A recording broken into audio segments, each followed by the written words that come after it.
This is the informational webinar on the Atlantic Striped Bass Technical Committee report on updated projections and 2025 management options. Please note that this webinar is being recorded tonight. My name is Emily Franca, and I am the Fishery Management Plan Coordinator for Atlantic Striped Bass here at the Commission. And then also on the webinar tonight from the Commission, we have Executive Director Bob Beal, we have our Fisheries Policy Director, Tony Kearns, and we also have the Striped Bass Stock Assessment Scientist, Dr. Katie Drew. So before I move into the presentation here, just a couple of reminders on the webinar logistics and controls for tonight. You can see the little picture of the microphone. That is your mute and unmute button. So we just ask that you keep your microphone muted unless you're asking a question later on. And then you'll also see this picture of the hand. You can use this, if you click on it, you can use it to raise your hand later if you'd like to ask a question.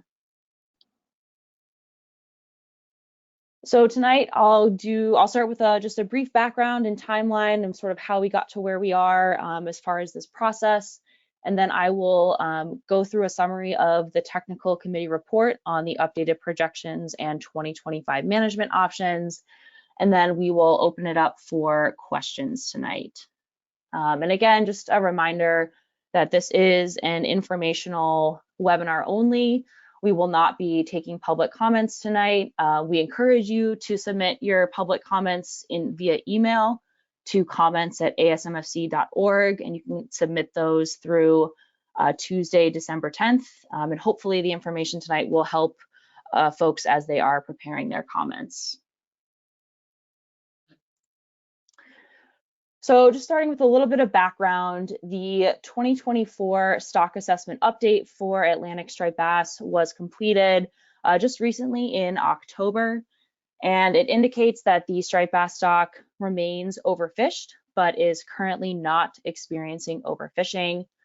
The Atlantic striped bass stock is under a rebuilding plan with a rebuilding deadline of 2029.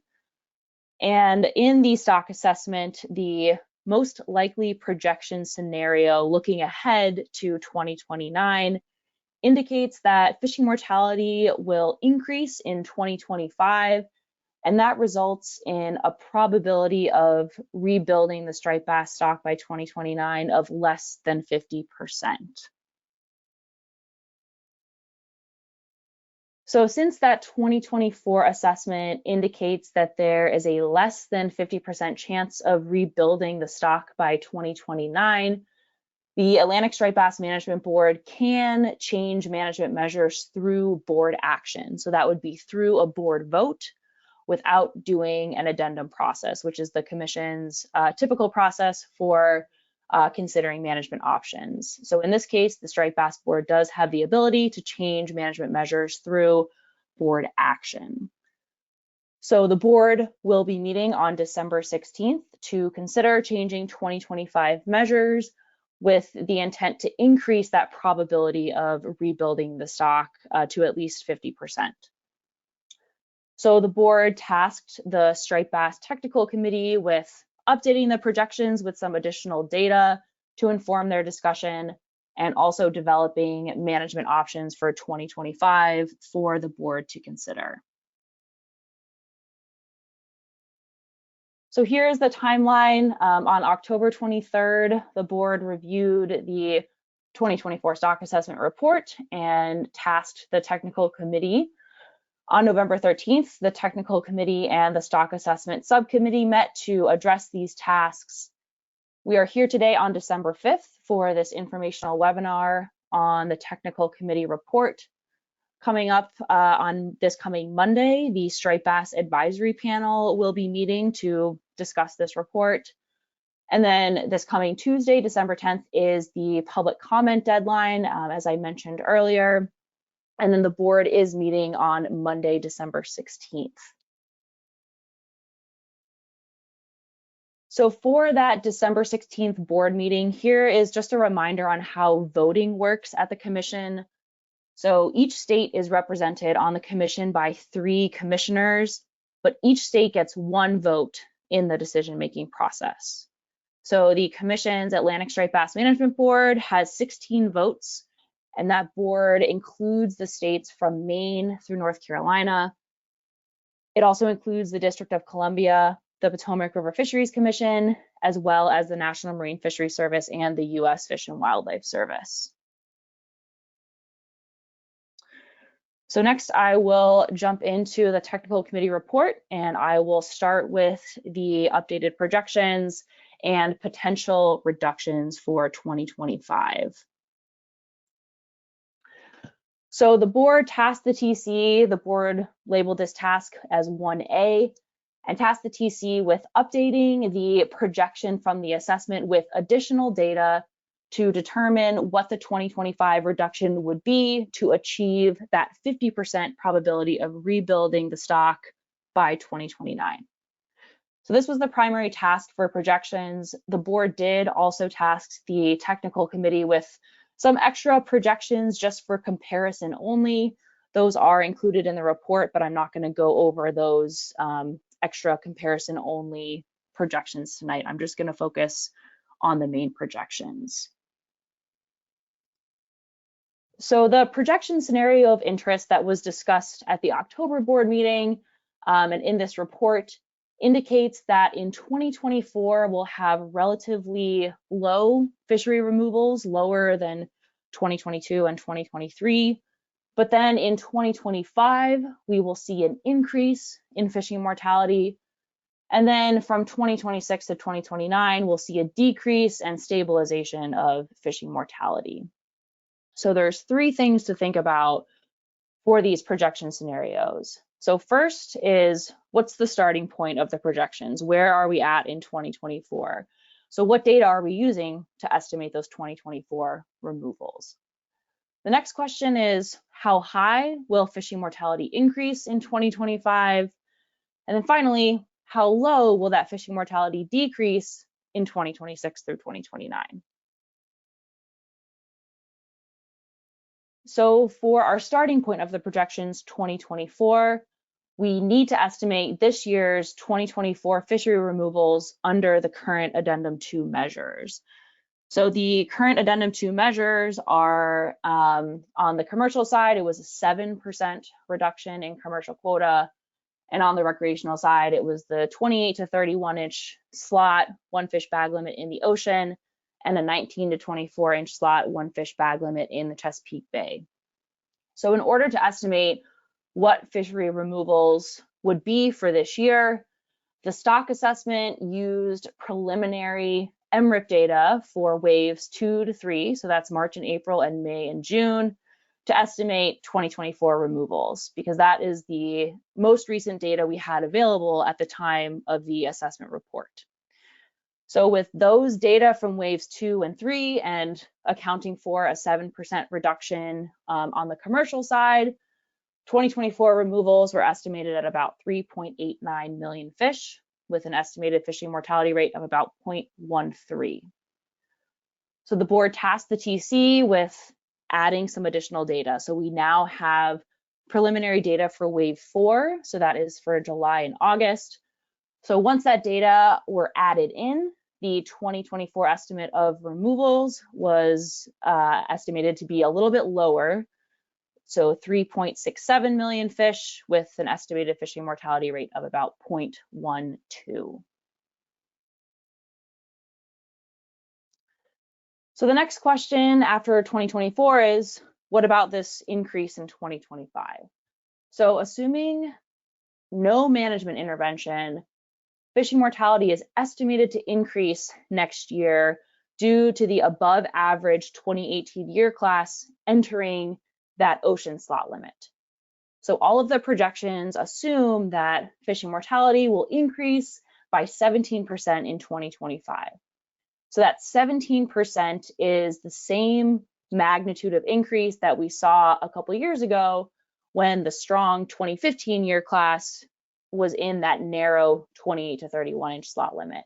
So that 17% is from what happened a couple years ago and is being applied to all of these projections for that increase next year. One thing to note is this 17% increase in 2025 could possibly be an overestimate. The 2018 year class is not quite as strong as the 2015 year class, so that is one note from the technical committee there. And then that increase in 2025 could take our rebuilding trajectory off track unless the fishing mortality in the following years, 2026 through 2029, are low enough to offset that increase. So for that decrease that we're going to see, we predict to see in 2026 through 2029, that decrease is due to the 2018 year class then growing out of the ocean slot limit and the fact that there are no strong year classes behind it.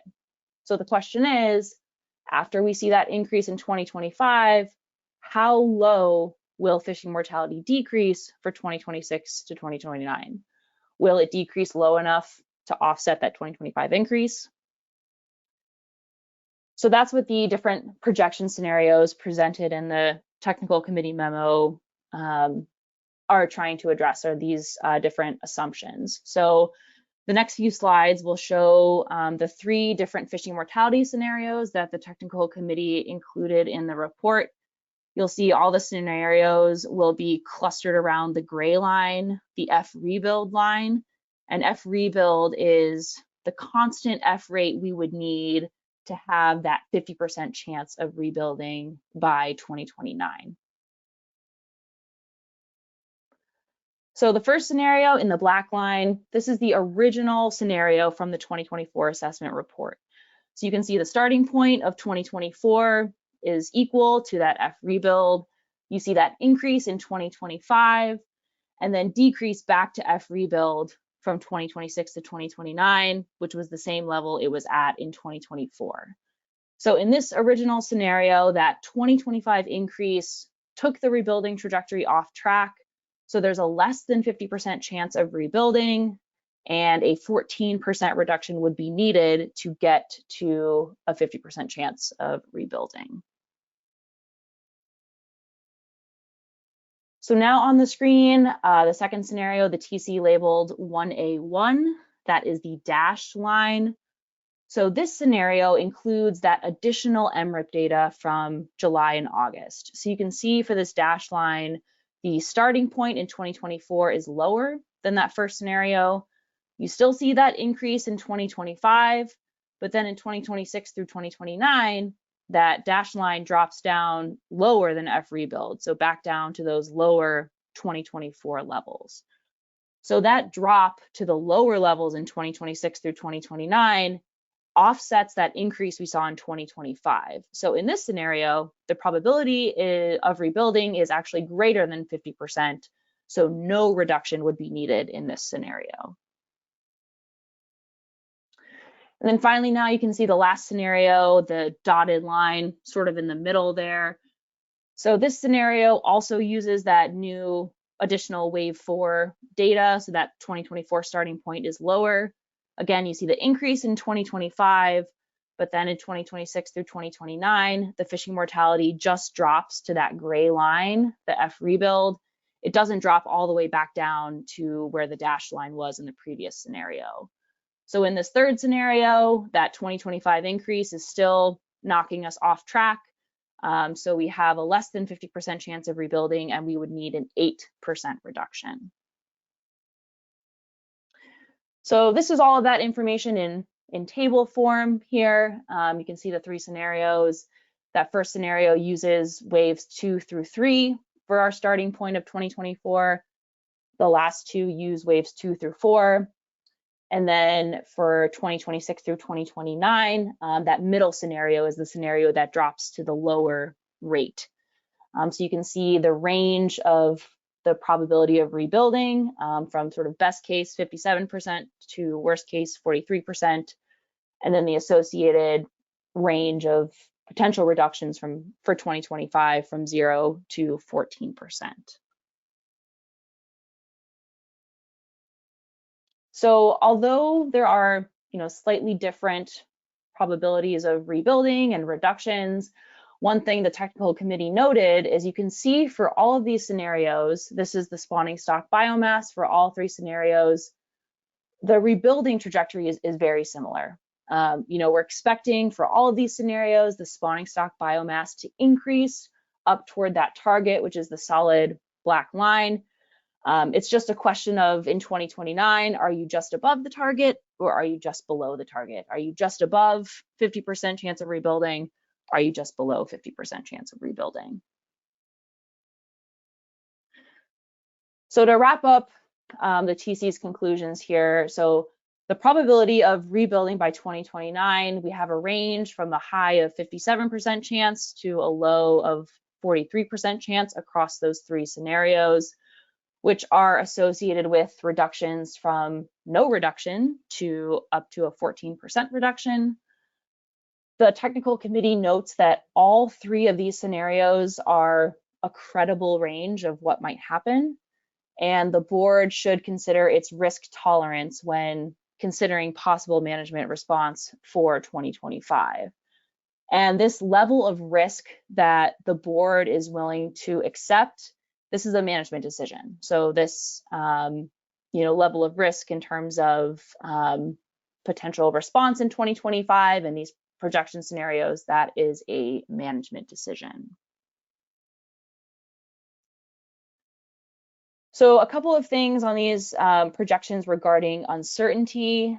The technical committee notes for the board that any management changes designed to achieve a less than 10% reduction, so a small change, would be difficult to measure given the uncertainty in the MRIP estimates. So essentially, any reduction of less than 10% would not be statistically distinguishable from the status quo because of the uncertainty that we have around the MRIP data. A couple other things to think about for these different projections. One of the differences in the scenarios is, the original scenario uses waves 2 through 3 to estimate 2024 removals. The other scenarios use waves 2 through 4. And using that additional data, waves 2 through 4, to predict total removals doesn't always result in a more accurate estimate than just using waves 2 to 3. Looking back in recent years, sometimes using waves 2 to 4 overestimated removals, sometimes it underestimated removals. So using waves 2 to 4 doesn't always give you a more accurate estimate.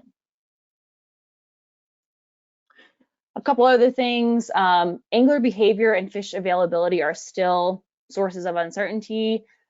So, what size fish are available, where they're available, and, effort and angler behavior are all still major sources of uncertainty in these projections. Also, the exact magnitude of the increase in 2025 and the decrease in the following years are highly uncertain. The TC agrees that, we're likely to see an increase and then a decrease, but the exact magnitude of that increase and decrease are highly uncertain. And then these projections assume a constant fishing mortality from 2026 through 2029. However, it is difficult to maintain a constant fishing mortality from year to year, and it's also difficult to predict how that fishing mortality will vary from year to year. And then finally, sort of thinking back to the stock assessment itself, the selectivity curve from the stock assessment, there's some uncertainty around how well that curve for 2024 represents the actual selectivity of the fishery. So if there are additional years of data under the same size limit, the same management regulations, that could help inform a better estimate of selectivity for future stock assessments. So that wraps up the technical committee report on the projections and reductions. So now I'm going to jump into the second half of the report, which is on the potential management options. So if the board does decide to proceed with a reduction in 2025, the board would have to decide how to split that reduction between the commercial and recreational sectors. So here are some examples of different ways the reduction could be split for the 14% example and the 8% example. So there could, of course, be even reductions between the commercial and recreational sectors, where each sector, for example, takes a 14% cut. The commercial sector could take a 0% reduction, so the recreational sector would have to take a slightly larger reduction. So for the 14% example, the commercial sector could take a 0% reduction and the recreational sector could take a 16% reduction, or the reduction could be based on how much each sector contributes to total removals. So the commercial sector tends to contribute about 10 or 11% to total removals. So they would take an proportional cut. So the commercial fishery could take about a 1% cut, and the recreational fishery would take a slightly larger than 14% cut, again at that 16%. So this is a board decision. So as far as options for each sector, the board indicated that any potential commercial reduction would be considered via reduction in the commercial quota. And then on the recreational side, the board tasked the technical committee with developing recreational size limit options and recreational seasonal closure options. So as far as recreational size limits, the technical committee notes that there are, of course, trade-offs of allowing harvest of larger fish versus maintaining the current slot limit of the ocean, targeting those 28 to 31 fish. So if you keep harvest in the ocean at the current 28 to 31 inch slot, the larger 2015 year class fish will be protected, but the incoming 2018 year class, which will be age 7 next year, will then be subject to harvest. On the other hand, if you switch harvest to the larger fish to protect those 2018s, then the larger fish, those spawning fish, the 2015s, would then, of course, be subject to harvest. So there's trade-offs here considering different size limits. There was a question from the board about, what about considering an ocean size limit below 28 inches? So the ocean minimum size limit has been 28 inches since the stock was rebuilt in the 90s. And it's unclear whether the benefit of, reducing harvest away from both the 2015s and the 2018s by going below 28 would outweigh the risk of targeting those immature, smaller fish under 28 inches. So the TC did conduct some analysis and looking at actually a 2-inch slot below 28. And it turns out that that would actually not result in a reduction, but would actually increase removals. And this makes sense because there are more smaller fish around, so more fish could be harvested. So there are no options for a size limit less than 28 inches at this point. So here on the screen and in the report are several different size limits for the ocean and for the Chesapeake Bay, and the estimated reduction relative to the current measures. You'll see that, especially for the ocean, these various size limits result in a pretty small reduction relative to where we are now. In the Chesapeake Bay, there's a couple of options that result in slightly larger reductions if you go to a very narrow slot, but overall, these options have pretty low reductions associated with them. So the next component of the recreational sector is seasonal closures. So if the board decided to pursue a reduction and decided to pursue seasonal closures, these closures would be the number of days closed in addition to any existing closures. So there's two types of closures the board could consider. The first is a no harvest closure where harvest would be prohibited, but catch and release fishing would be allowed. And the second is a no targeting closure. So this is where all fishing for striped bass is prohibited, so no catch and release, no harvest. So as far as the no targeting closures, there are two different assumptions for how these no targeting closures might reduce the releases of striped bass. So the main difference here, the technical committee is presenting two options for calculating these closures, is what happens to those trips that before the closures used to only go out and fish for striped bass. So they're not targeting any other species, they're just targeting striped bass. So one assumption could be that all trips that were previously targeting striped bass, even those trips that were only fishing for striped bass only, those trips would still occur, but those trips would change their target to other species. So they would still incidentally encounter striped bass while they were fishing for other species, but they would be encountering striped bass at a lower rate. The other option for how no targeting closures might reduce releases is if you assume that all those trips that used to only target striped bass would no longer occur. So either that trip would not take place, they would not go fishing, or maybe they go fishing, but they're no longer encountering any striped bass.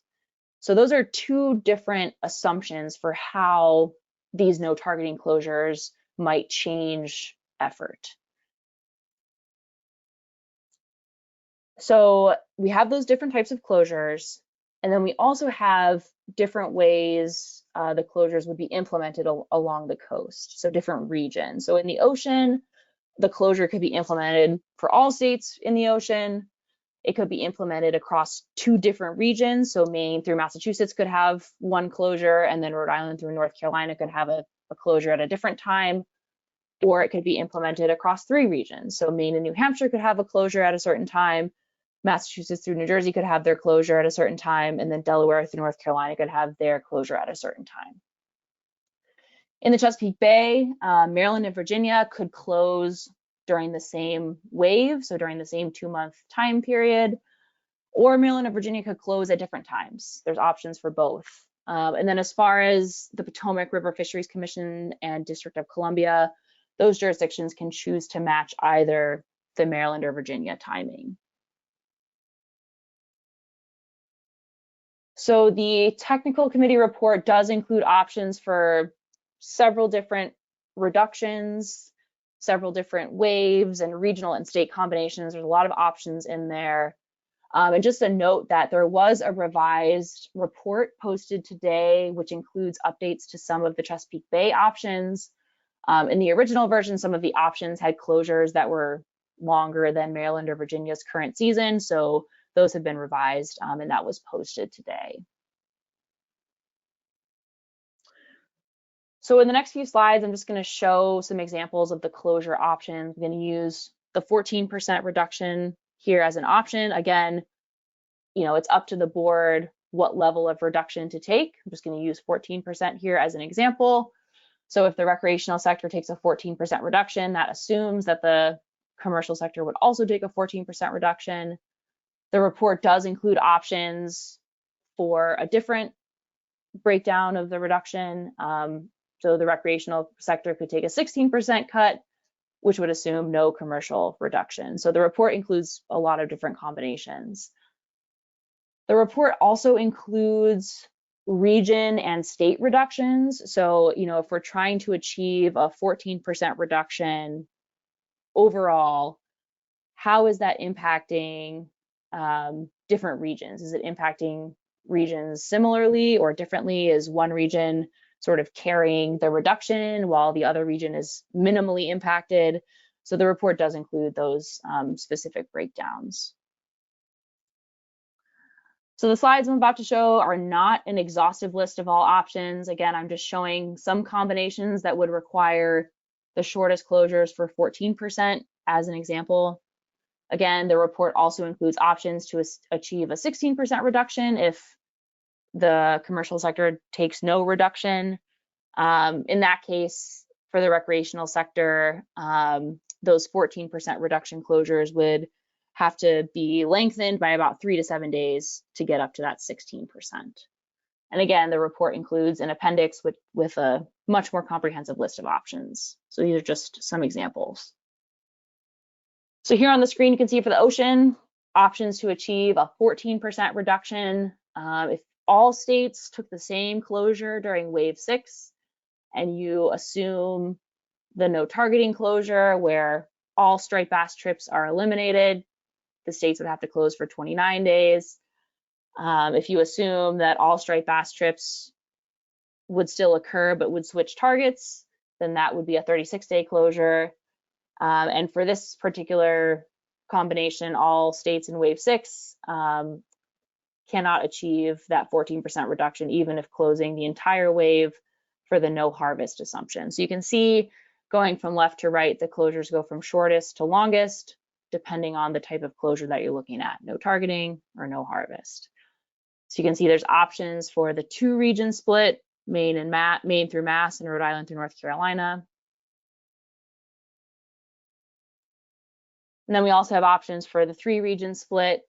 Again, you're looking at, shortest closure to longest closure, depending on the type of closure the board is choosing to implement.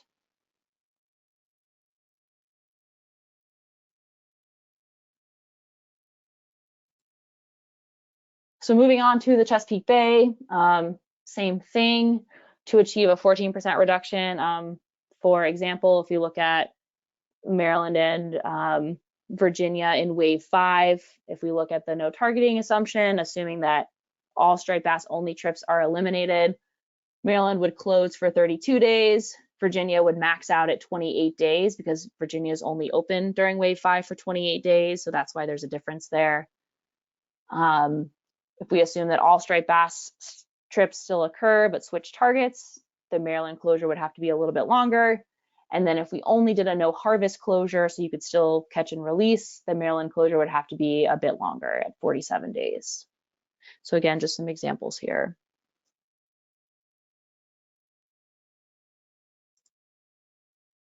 And then a couple other examples on this slide as well. Again, this is all in the report.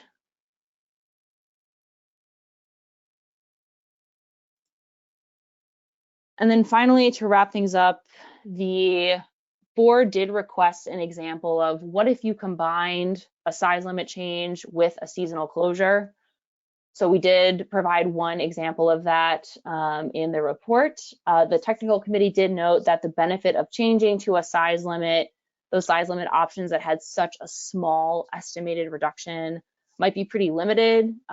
So, the board could consider, in contrast, perhaps using a longer seasonal closure to achieve the same higher reduction instead of trying to do a combination option. But one of those options is included in the document. So just to wrap up,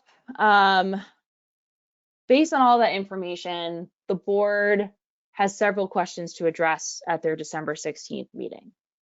So the first question is, related to those projections and potential reductions. What level of reduction should the board implement in 2025, if any? And essentially, what level of risk is the board willing to accept? And then for any reduction, how should the reduction be split between the recreational and commercial sectors? For any recreational measures, should the board change size limits or implement seasonal closures? And then if the board went the seasonal closure route, should the board implement no harvest closures or no targeting closures? When should those closures occur?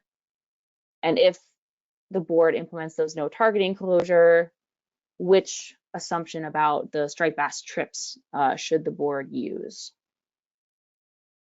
So those are the questions that the board is going to have to tackle on December 16th.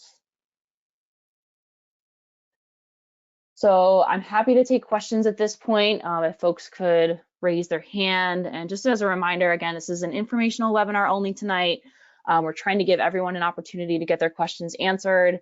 So to make sure we have enough time for everyone to ask their questions, it would be really helpful if you could be as direct as possible. And if it sounds like someone is starting to make a comment instead of asking a question, commission staff will interject to let that person know that we're only looking for questions. If for some reason the person can't hear us, we'll briefly take over the microphone to make sure the person is aware that we're only looking for questions. So again, we really appreciate everyone's time here tonight, and we want to make sure that folks have a chance to ask their questions. So if folks could raise their hands, I'm happy to take questions. And Emily, just really quick, this is Tony. I just want to remind everybody sort of how we got to this point in the taking of board action versus doing an addendum, and that it was a part of the last addendum document about how quickly does the public want us to respond if we received bad news from the stock assessment? And we have a large, overwhelming support for the board to be able to take action via this board action process instead of doing the regular addendum process. And, you know, one of the things that the board would be happy to hear from you all when you send in your comments is if you think that this process is too fast, then you can let them know that and say you want to see an addendum for this next action instead of doing board action, because that is something that they can be contemplating on the December 16th meeting. Thanks, Tony. So I'm seeing a lot of hands, so I'm just going to start going down my list. So I see Bob Pride. Go ahead, Bob. Thank you, Emily. My question is very brief. Can you refresh my memory on what the commercial size limits are for striped bass? Yes, so those commercial size limits vary by state. So I don't have them all off the top of my head, but they every state, most states have different size limits. I can pull that up in a couple minutes and maybe come back to it, but it just depends on the state. I mean, my concern here, and this is not a comment, this is a question. My concern is to make sure that we are still protecting the breeding fish. Thank you. Thanks, Bob. Next, I have Allison Colden. Go ahead, Allison. Thank you, Emily. Just two quick questions, if I may. In the example that was given, the tables that included the Chesapeake Bay options, there was an asterisk on the options that included wave 6. So I was wondering if you could remind us what that additional detail was about those options in wave 6. Yes, I'm just going to go back to, I believe you're referring to the ocean, perhaps? Yes. So thank you for reminding me. So in the ocean, for these seasonal closures, when we have this 3-region breakdown, so the third region is Delaware through North Carolina. For all of these options, it's listed as wave 6. However, Delaware through North Carolina could choose, if they wanted to choose either wave 2, wave 3, wave 4, wave 5, that would either result in the same number of days or would only increase the number of days by 1 or 2 days. So essentially, Delaware through North Carolina has a very low removals. So whichever wave they choose, it will only change the number slightly. Thank you. And one other quick one. On the no targeting assumptions or scenarios that were explored, either the all of the striped bass trips would still occur, none of the striped bass trips would still occur. Obviously, those are two opposite ends of the spectrum, and it's safe to assume that if some percentage that's not either all or none were to occur, they're going to fall within those two end scenarios in terms of reduction. Right, exactly. So, you know, if the board were to assume sort of something in the middle, right, it would sort of fall between, if, for example, on the screen, just looking at the top row, 28 and 36 days, sort of the extreme 28 days, you assume that all striped bass trips are eliminated. On the other end, you assume that all striped bass trips still happen, but they've just switched targets. If you think it's somewhere in the middle, then the closure would be somewhere in the middle. Thank you. All right, next I have Tony Friedrich.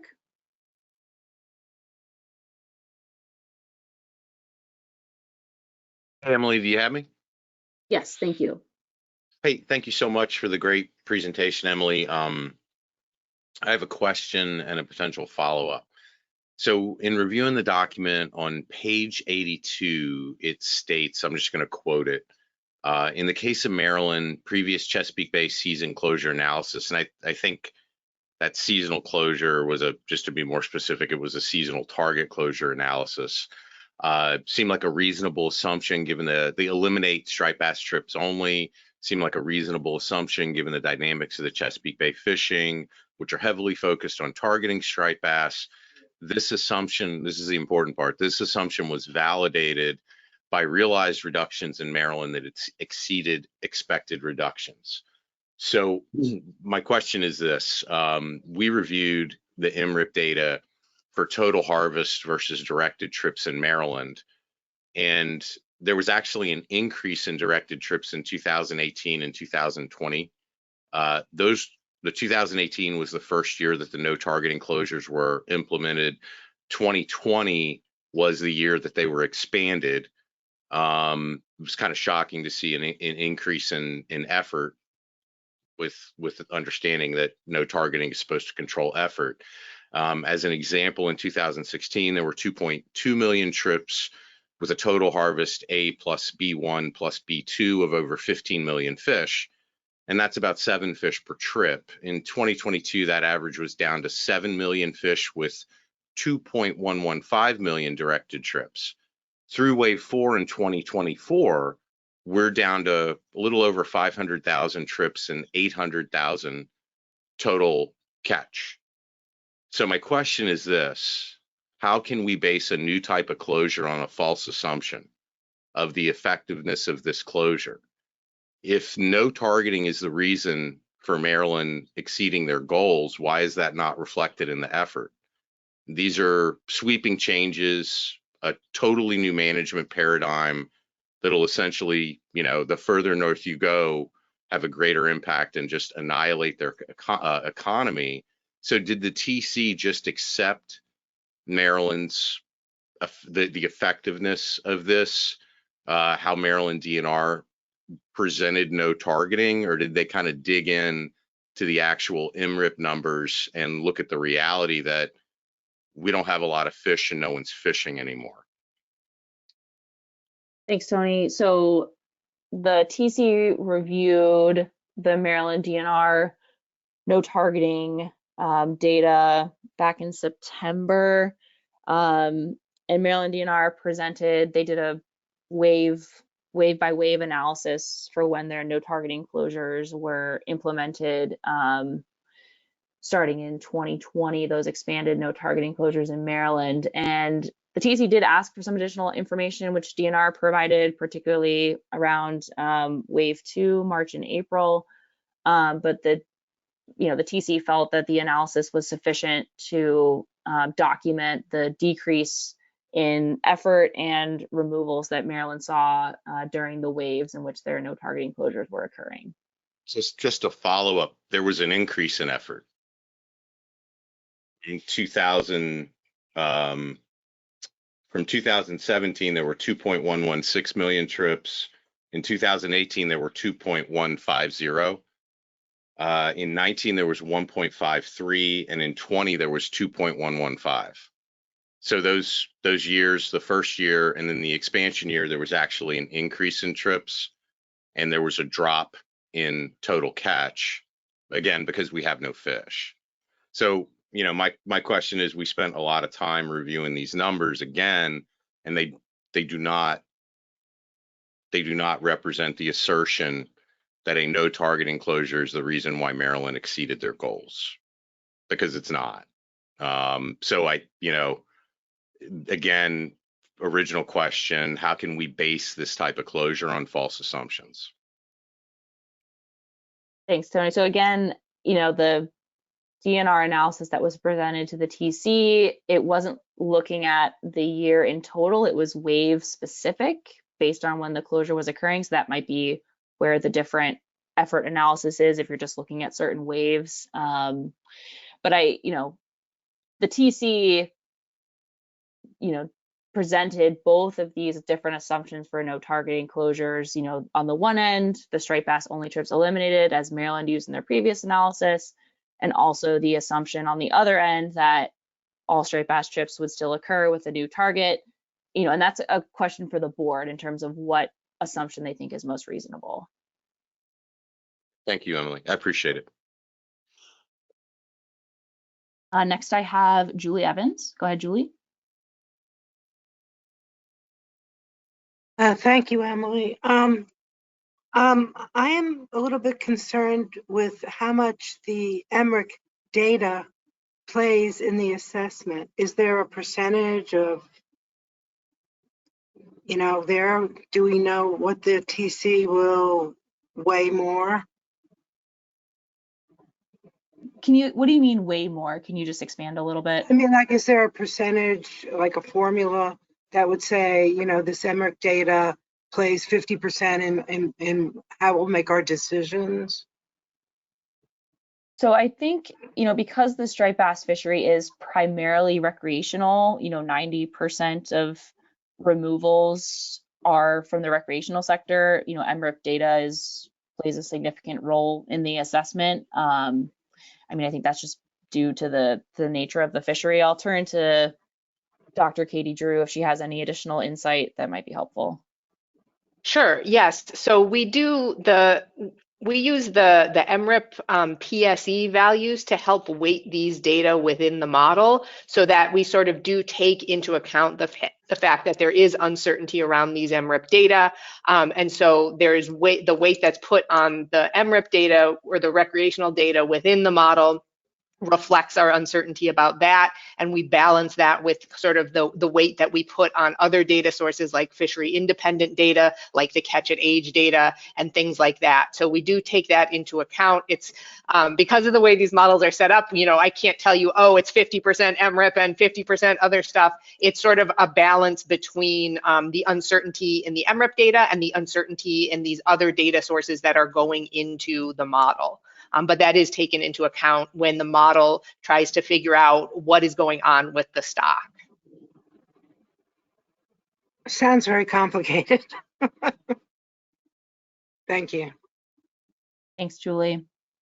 Next, I have Chris Weil.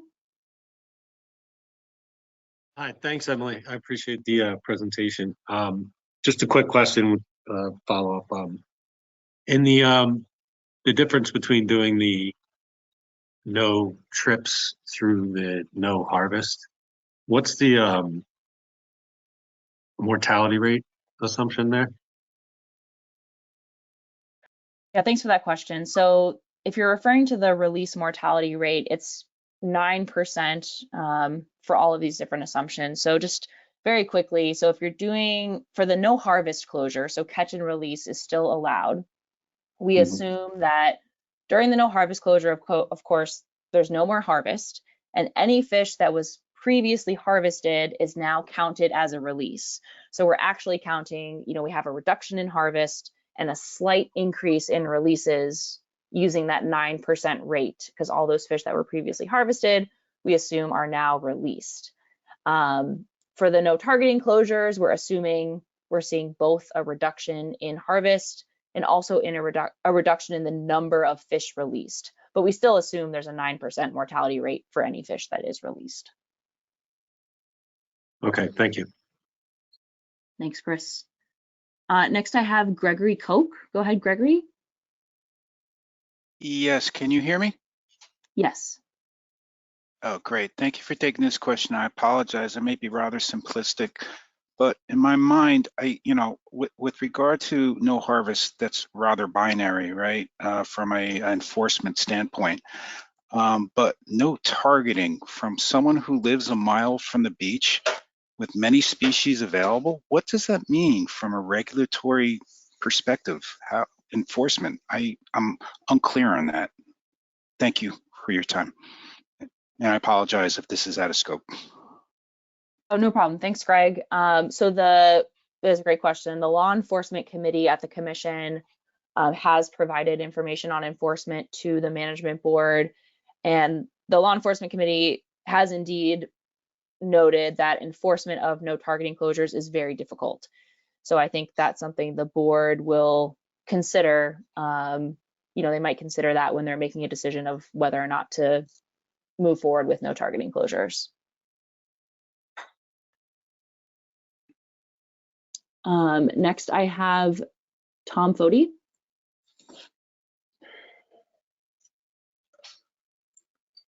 Thank you, Emily. Can you hear me? Yes, thank you. Could you put up the wave data, the wave reductions again?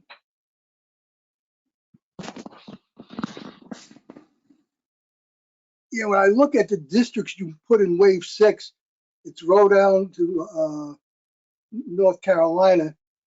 Yet if you look at the wave 6 and who's catching fish, some of those fish, some of those states are not going to take a reduction at all.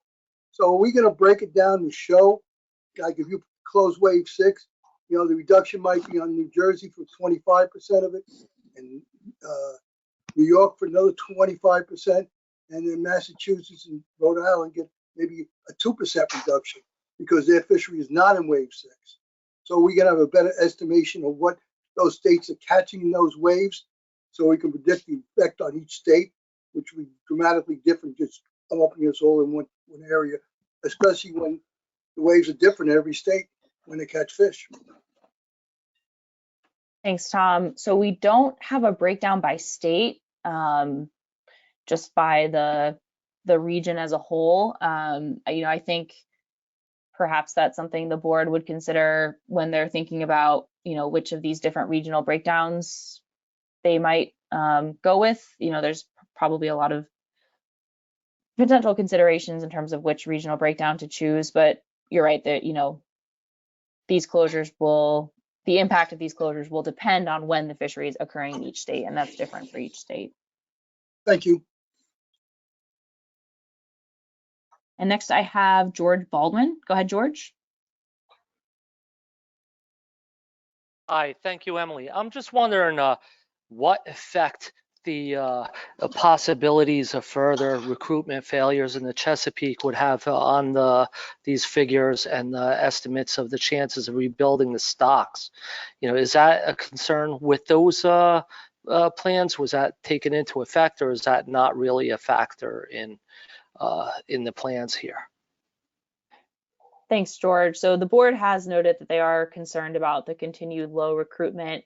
But because for this rebuilding timeline, we're looking only to 2029, the recent years of, the lowest recruitment, in the most recent years, those fish will only just be entering that spawning stock biomass by 2029. So the effect of those low recruitment years might be more pronounced after 2029. So, these current figures, take into account the recent recruitment, but those fish are still a little bit too young to really be impacting the spawning stock biomass yet.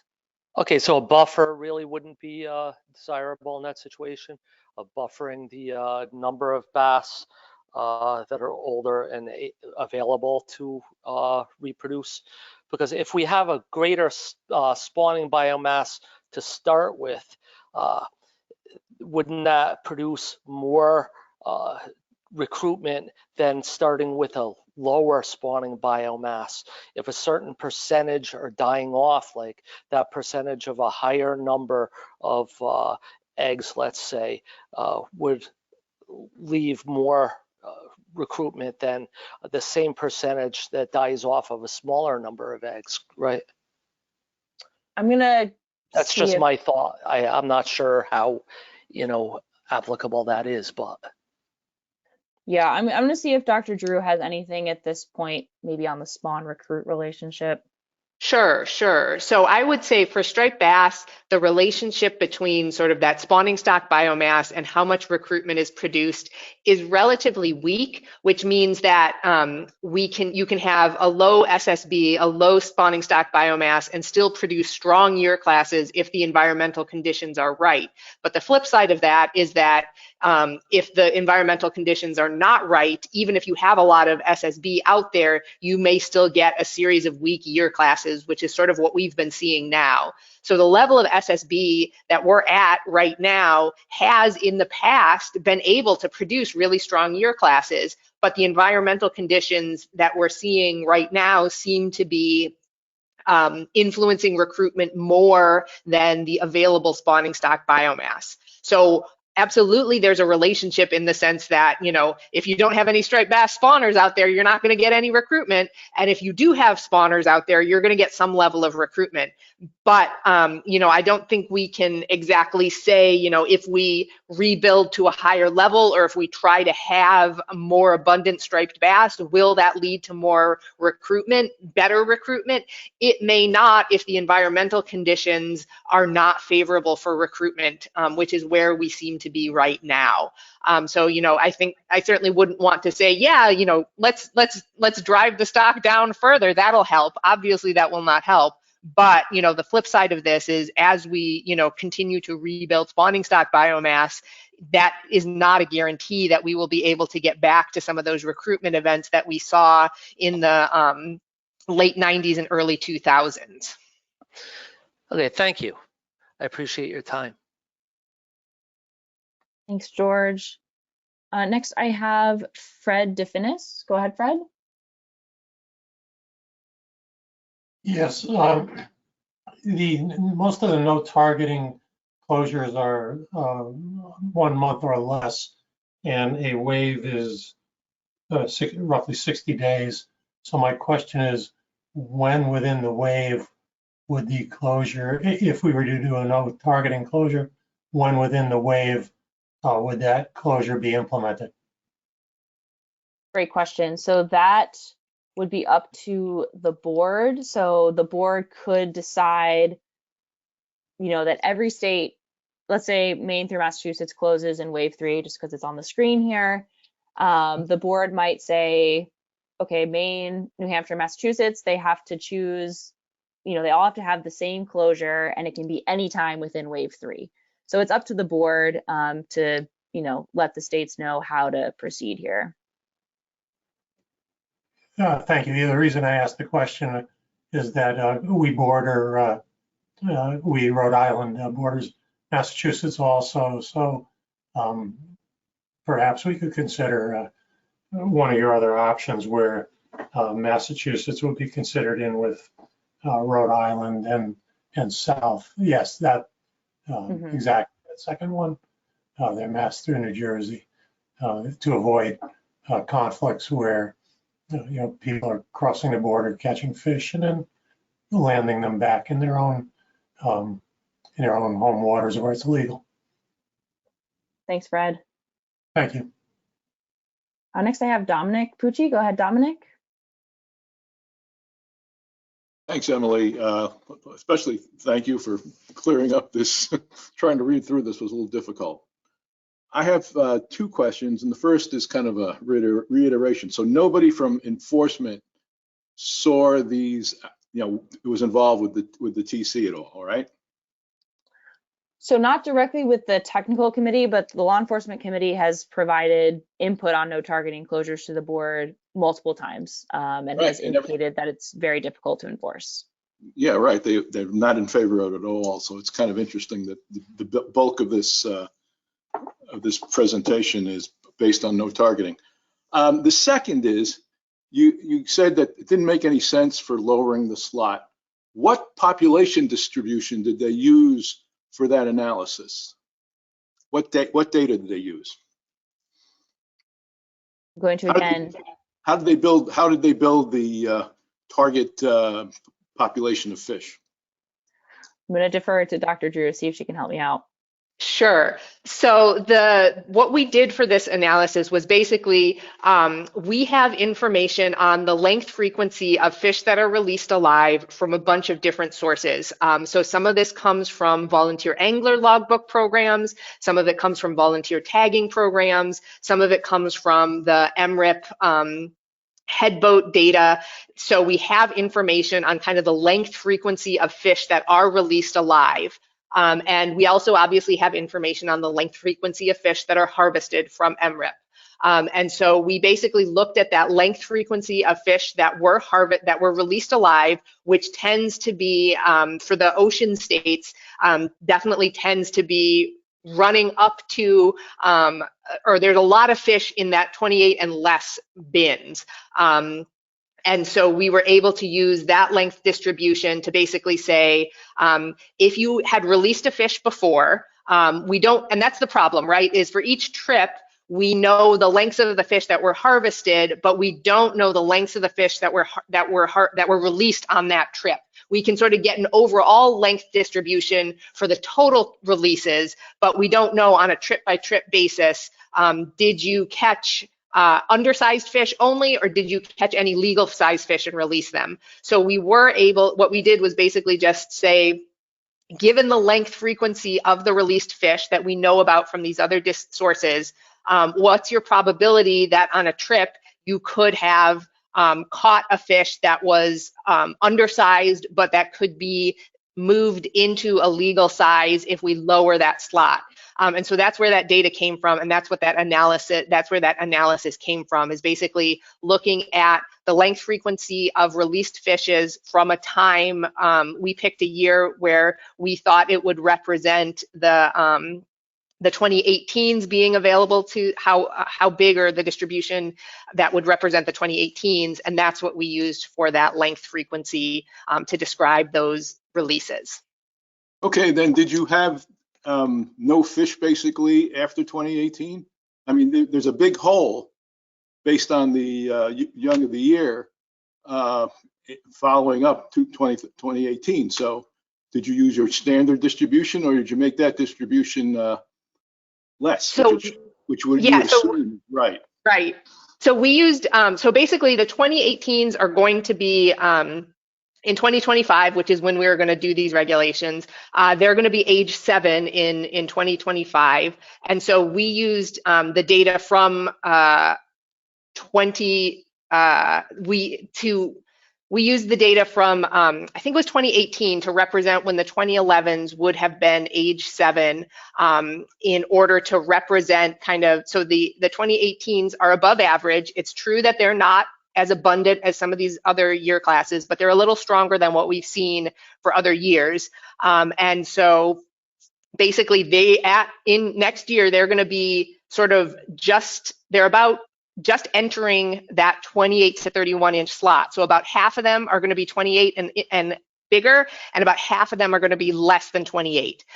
So that covers, so the distribution that we used, we tried to make it represent a situation that we expect to happen in 2025, in terms of there's an above average year class coming through, and they're going to be right around that 28 inch size limit. And that's kind of and as a result of that, that's why moving down an inch or two doesn't actually reduce your catch at all. It's because you can now, all of those fish that would have been too small that you had to throw back, you can keep one of those, and you can swap out a larger fish for one of these more abundant smaller fish. And as a result, you don't really get a savings just going down an inch or two in that slot.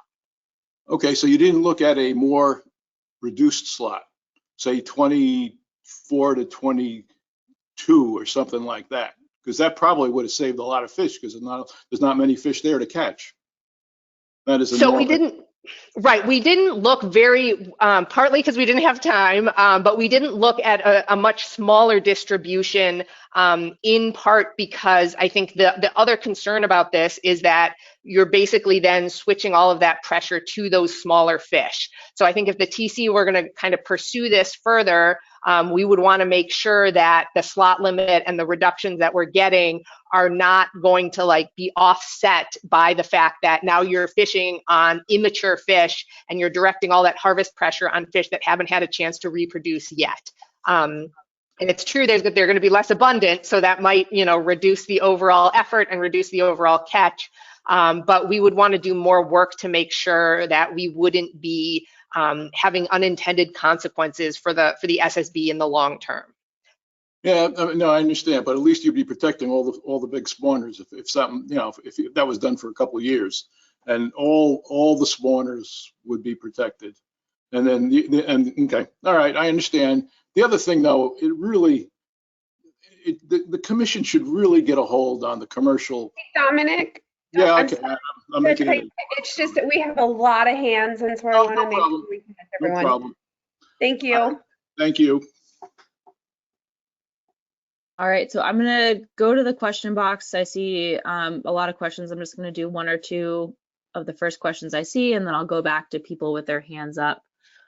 So in the question box, someone asked, why would the goal be not to have a higher than 50% probability? Why not make the reductions in catch reflect a probability of 75%? So that goal of a 50% probability of rebuilding is specified by the board. The board did request an extra projection, which is in the report, looking at a 60% probability, which as you might imagine, would require a slightly higher reduction than a 50% probability, but the board has specified that 50% is what they're aiming for.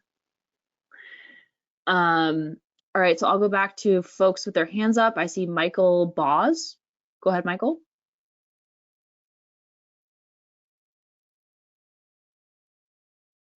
Hello, can you hear me? Yes, thank you. Yes, hi.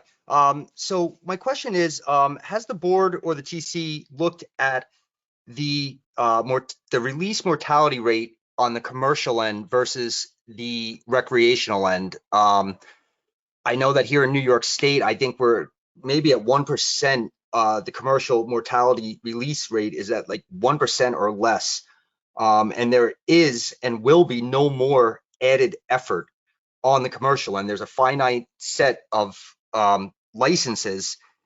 So I feel that the commercial reduction, any kind of commercial reduction here is not fair versus the recreational. Has that been looked at?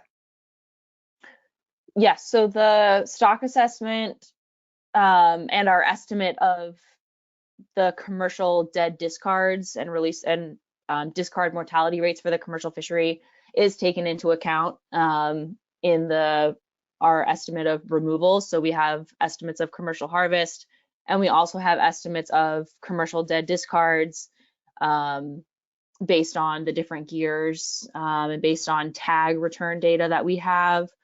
So that is incorporated into our estimate of how many fish are removed by the fishery each year.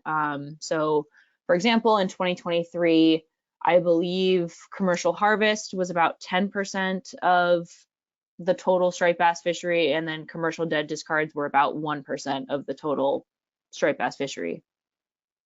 Right. Yeah. So yeah, that's about the same that I'm saying here, about 1%. And being that we're only 10% of the overall, I don't think it's fair that the commercial side here should take any reduction.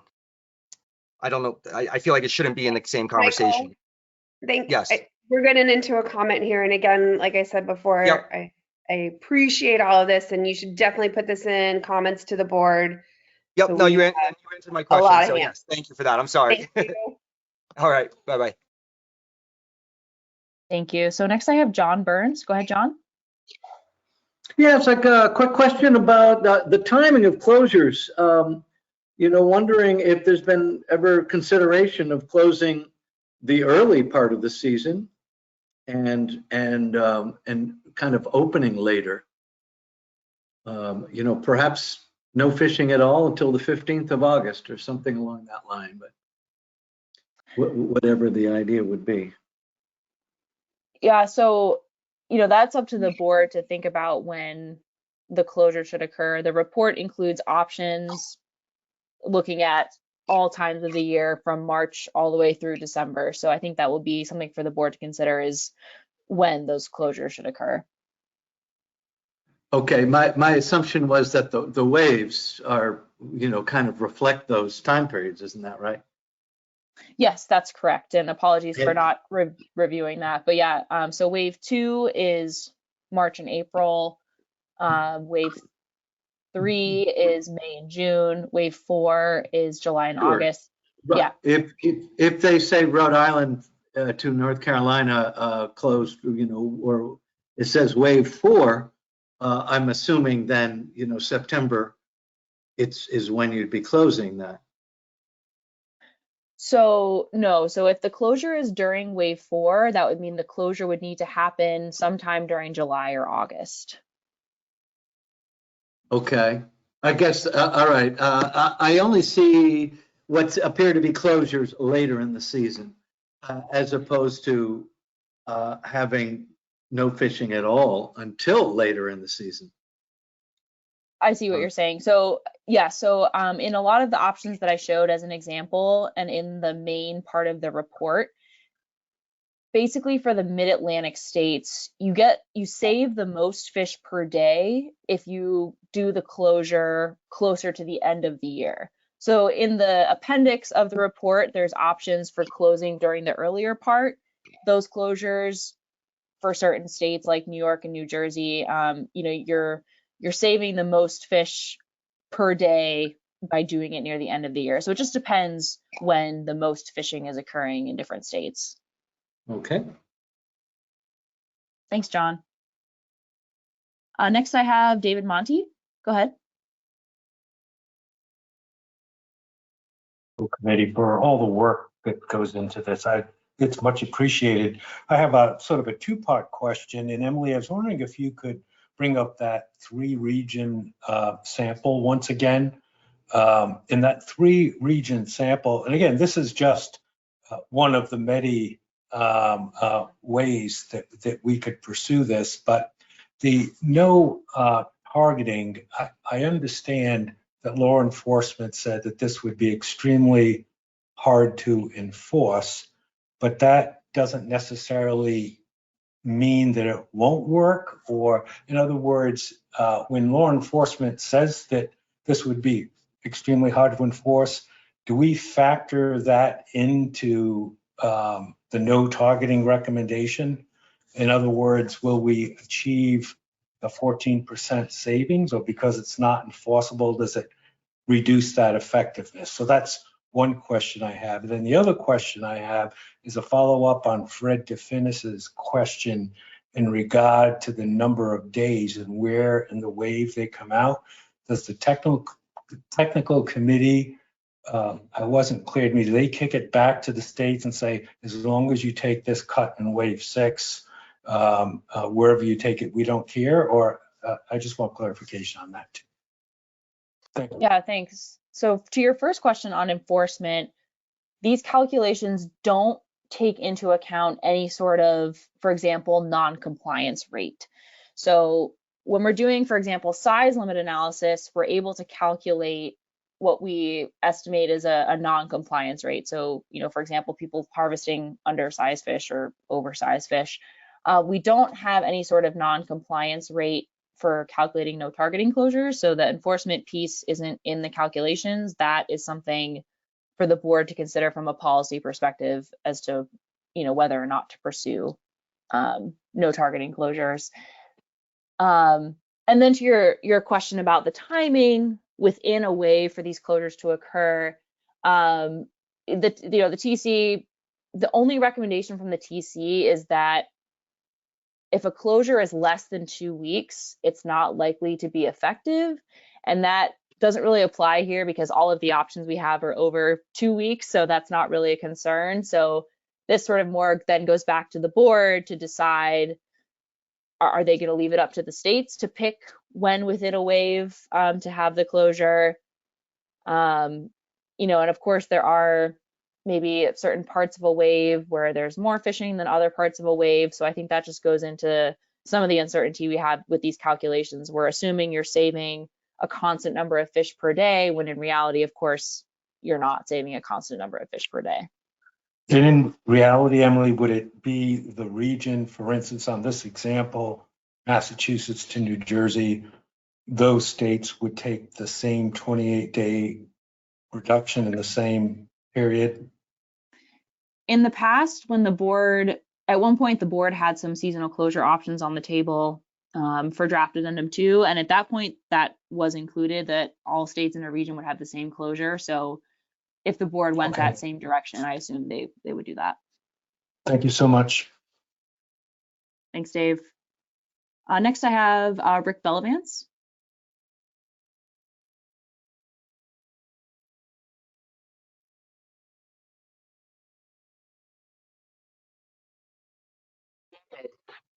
Oop, can you hear me okay?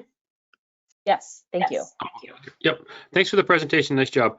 I had a question regarding your analysis on the effectiveness of using wave 1 through 4 compared to wave 1 through 3. I don't know if that slide's handy.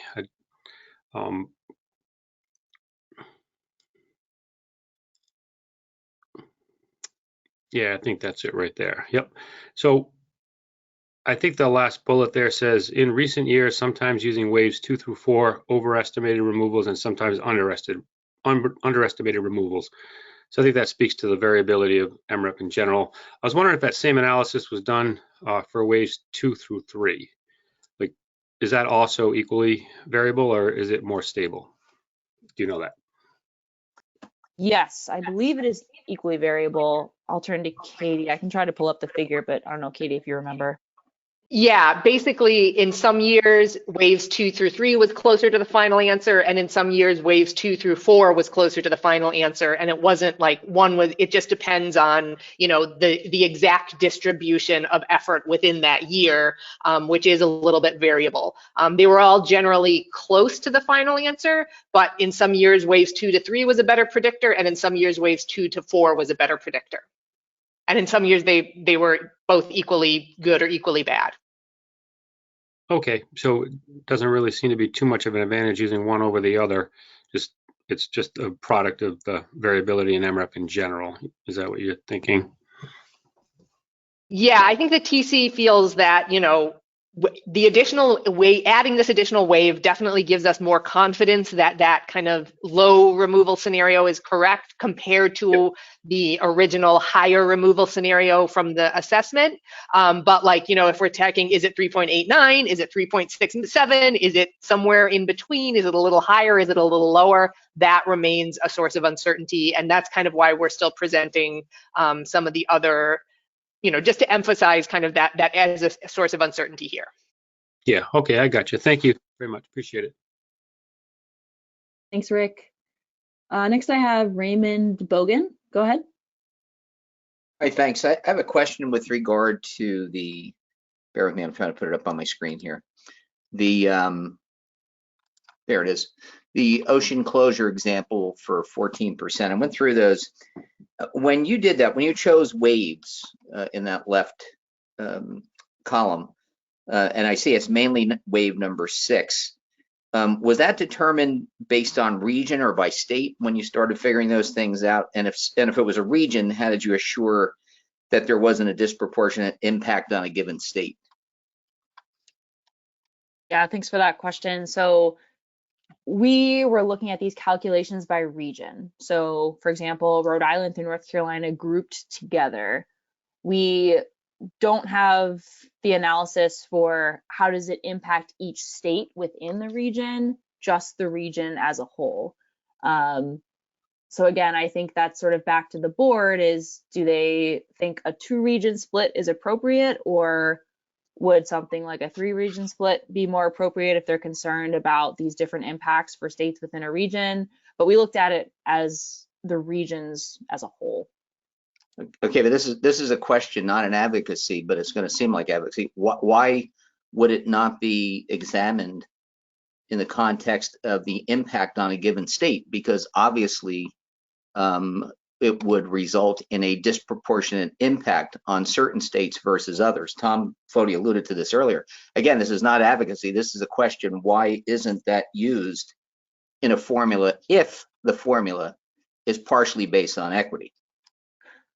Yeah, so I think that's a good question. So I'm just, you know, thinking back to past board discussions on seasonal closures. And I think one concern that's been brought up by the law enforcement committee is, you know, the concern about having different closures for every state. So if you were looking at this from a state by state perspective instead of a region perspective, you might have, you know, Rhode Island with one closure, Connecticut with a different closure, and then New York with an even different closure. So I think in past board discussions, you know, regions have been a way to break up the coast a little bit, but still maintain some sort of consistency in terms of the closure dates.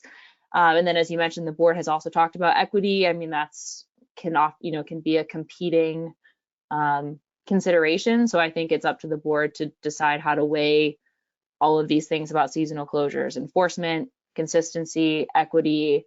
And so that's why in this TC report, the ones you see on the screen were the combinations that resulted in the saving the most fish per day. But in the, you know, the appendix of the report, we included a much longer list of combinations so that there's a lot of options if people wanted to look at different waves.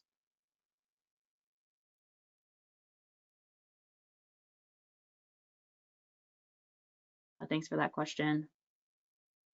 Jim Hutchinson, go ahead. Yeah, I think Ray just asked my question, but I'm going to try this again, maybe just to kind of delve a little bit deeper because I'm curious about this as well. That state by state, obviously there's the inequity of the waves. And Emily, you just asked, you said the enforcement issue, kind of state by state boundaries, which you're still going to have on a regional basis too. So maybe this answer is it's a two-part question, but I don't know if I heard you say it. As opposed to regional and coast-wide, in that whole document is a state-by-state MRIP wave closure in play. I mean, could states then theoretically choose the combination that works best? And on that topic, just as Massachusetts wave 6 is different from New Jersey wave 6, New Jersey is two different states as well between North and South Jersey. Is there a way for states to take the reduction required in two different waves? For example, wave 6 and wave 2. Thanks for that question. So for this particular analysis, no, the options are only the regions that you see up here, or all states would take the same closure. For example, if the board decided to pursue an addendum at some point for seasonal closures, there could be options for state by state or something like that. But for this particular action, the only options are the region breakdowns you see in the report. So there is. So the answer then is there is no option come December 16th for states to determine what's best for them. Correct. They would have to match the same wave as the other states in their region. Thank you. Thank you. Next, I have Philip Simon. Go ahead. Hi, can you hear me? Yes, thank you.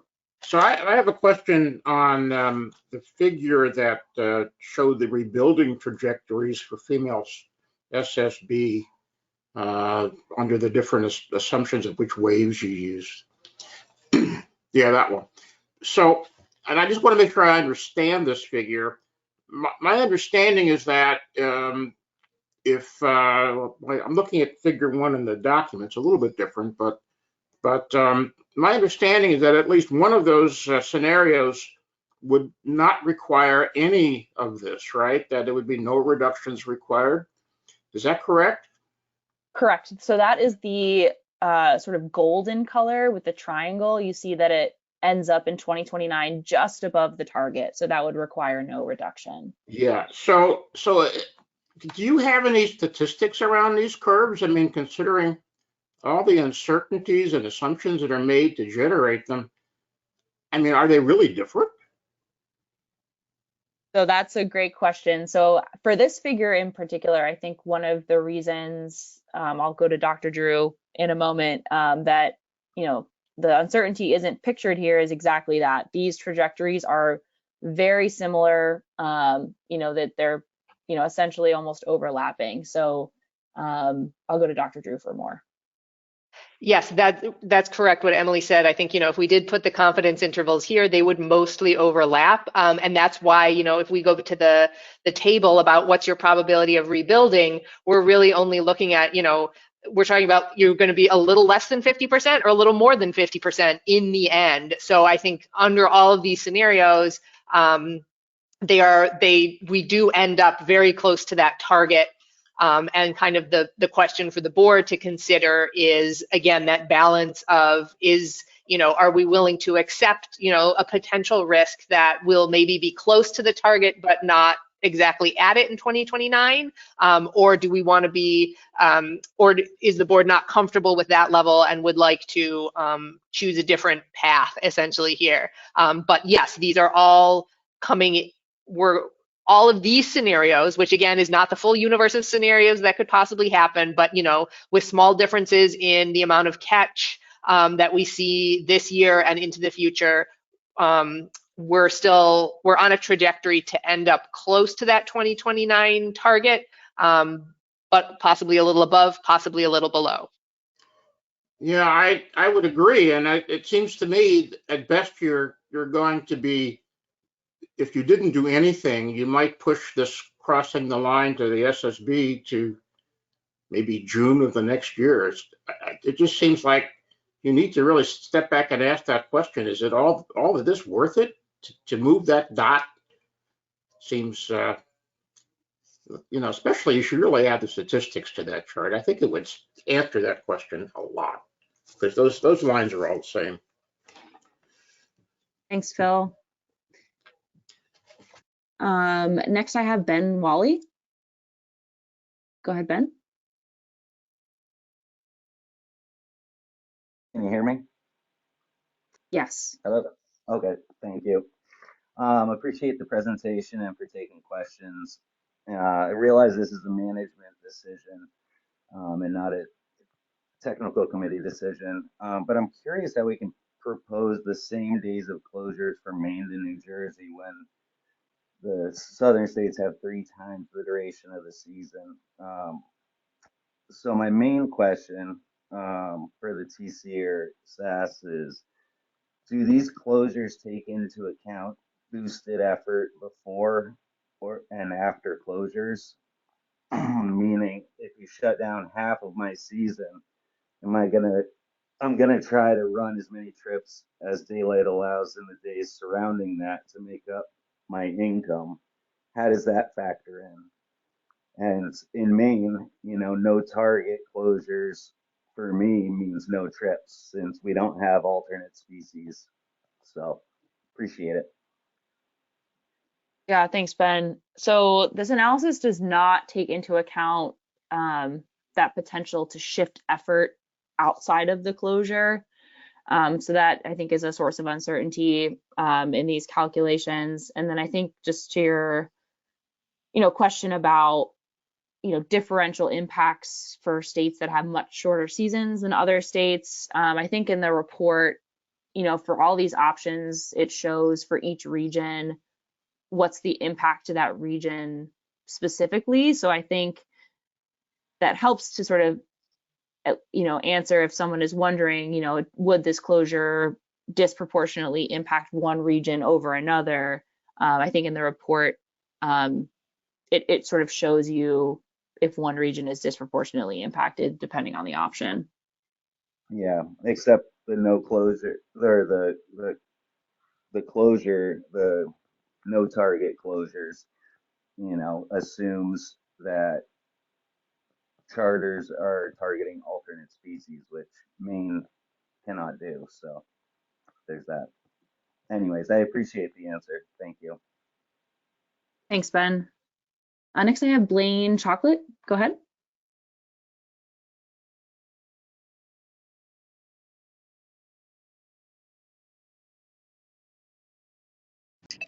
Can you hear me? Yes, thank you. All right, sorry about that. My question's about the proposed reductions by sector. In light of fairness and equitable management, how can we consider a reduction off quota a legitimate reduction for commercials if they don't meet quota?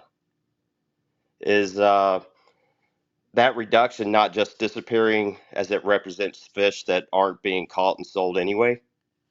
Because it looks as though commercial has not been contributing to conservation at the same rate during this process. Thanks, Blaine. So yeah, that question about taking a reduction off of the commercial quota versus taking a reduction off commercial harvest. The board has discussed that in the past, and I think if I remember correctly, it may have been brought up at the recent October meeting as well. But as far as this particular action, the option on the table is to reduce commercial quota. Okay. All right. Thank you. Thanks, Blaine. Next, I have Cody Rubner. Hello, can you hear me? Yes. Awesome. Thank you so much. And I do want to start by saying thank you guys for staying so long and giving us this opportunity, because I think I was on the last call for like 5 hours and didn't get a chance on the mic. So I really do appreciate you guys doing this presentation and giving us the opportunity. So I'm going to touch back on a topic that's been brought up before, but I just need a little bit more clarity. So on page 23 of the memorandum, I think it was 96 in the draft document, they talk about the simulation analysis for size limits under 28 inches and looking at potentially dropping the slot, not its width, but the actual size of the fish.